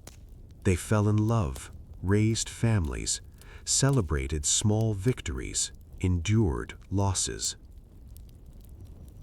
Their names are mostly lost. Census records might have them, but the details of their lives are gone. But they were real. They mattered. Think about the sheer number of them. Millions of people, over decades, living these lives. Working in factories, living in slums, coping with poverty and illness and exhaustion. Each one a full human being with thoughts, feelings, dreams. The scale of it is overwhelming if you think about it too much. So we'll just let it wash over us gently. The weight of all those lives, all that labor, all that suffering and persistence. Let's talk about what we can learn from this history. The obvious lesson is that unregulated capitalism is brutal. When profit is the only motive and workers have no power, people get exploited. Children work themselves to death. Families starve while working full-time. Safety is ignored. Health is destroyed. Regulation matters. Workers' rights matter. Unions matter. The welfare state matters. These aren't abstract political ideas. They're the difference between working 16 hours in a dangerous factory and working 8 hours with safety protections. Progress isn't inevitable. Every gain was fought for, and gains can be lost if we're not careful. Workers' rights are always under pressure from those who benefit from eroding them. Another lesson is about resilience. People endured incredible hardship and kept going. They found moments of joy, built communities, supported each other. Humans are adaptable and strong. But resilience shouldn't be necessary to survive. The fact that people could endure these conditions doesn't mean they should have had to. Romanticizing working-class resilience can obscure the injustice of the conditions they had to be resilient against. Let's drift through some final details. The smell of Victorian cities, a mixture of coal smoke, sewage, unwashed bodies, industrial chemicals. The sound of factory bells ringing across neighborhoods, dictating the rhythm of life. The sight of hundreds of workers flooding into the streets when the shift ended, tired and dirty, heading home. The feel of rough, worn fabric against skin, the taste of weak tea and stale bread, the weight of exhaustion in your bones, the ache of standing for hours, the constant low-level fear of being late, being fired, being unable to feed your family. These sensory details bring it to life in a way that statistics don't. This was the lived reality. Now let's gently bring this to a close. We've spent hours together, drifting through the Victorian factory world. We've explored the work, the conditions, the lives, the struggles, the slow changes. If you're still awake, hopefully you've learned something. If you've drifted off, which was kind of the point, then sweet dreams. May your dreams be of easier times. The Victorian factory workers lived and died. Their era ended. The factories changed or closed. The slums were eventually cleared, though poverty didn't disappear. The system evolved. We live in a world shaped by their labor and their struggles. The factories they worked in produced the goods that built modern industrial society. The reforms they fought for created the labor protections we have now. They deserve to be remembered, not just as statistics or examples, but as people People who got up every day and did impossible work under terrible conditions. People who loved their children and tried to protect them. People who dreamed of better lives even when better seemed impossible. So as we close, let's take a moment to acknowledge them. The Victorian factory workers, the child laborers, the women at the looms, the men at the furnaces, the elderly worker trying to keep going, the reformers who fought for change, the union organizers who risked everything. They lived. They mattered. Their lives were hard, but they were real.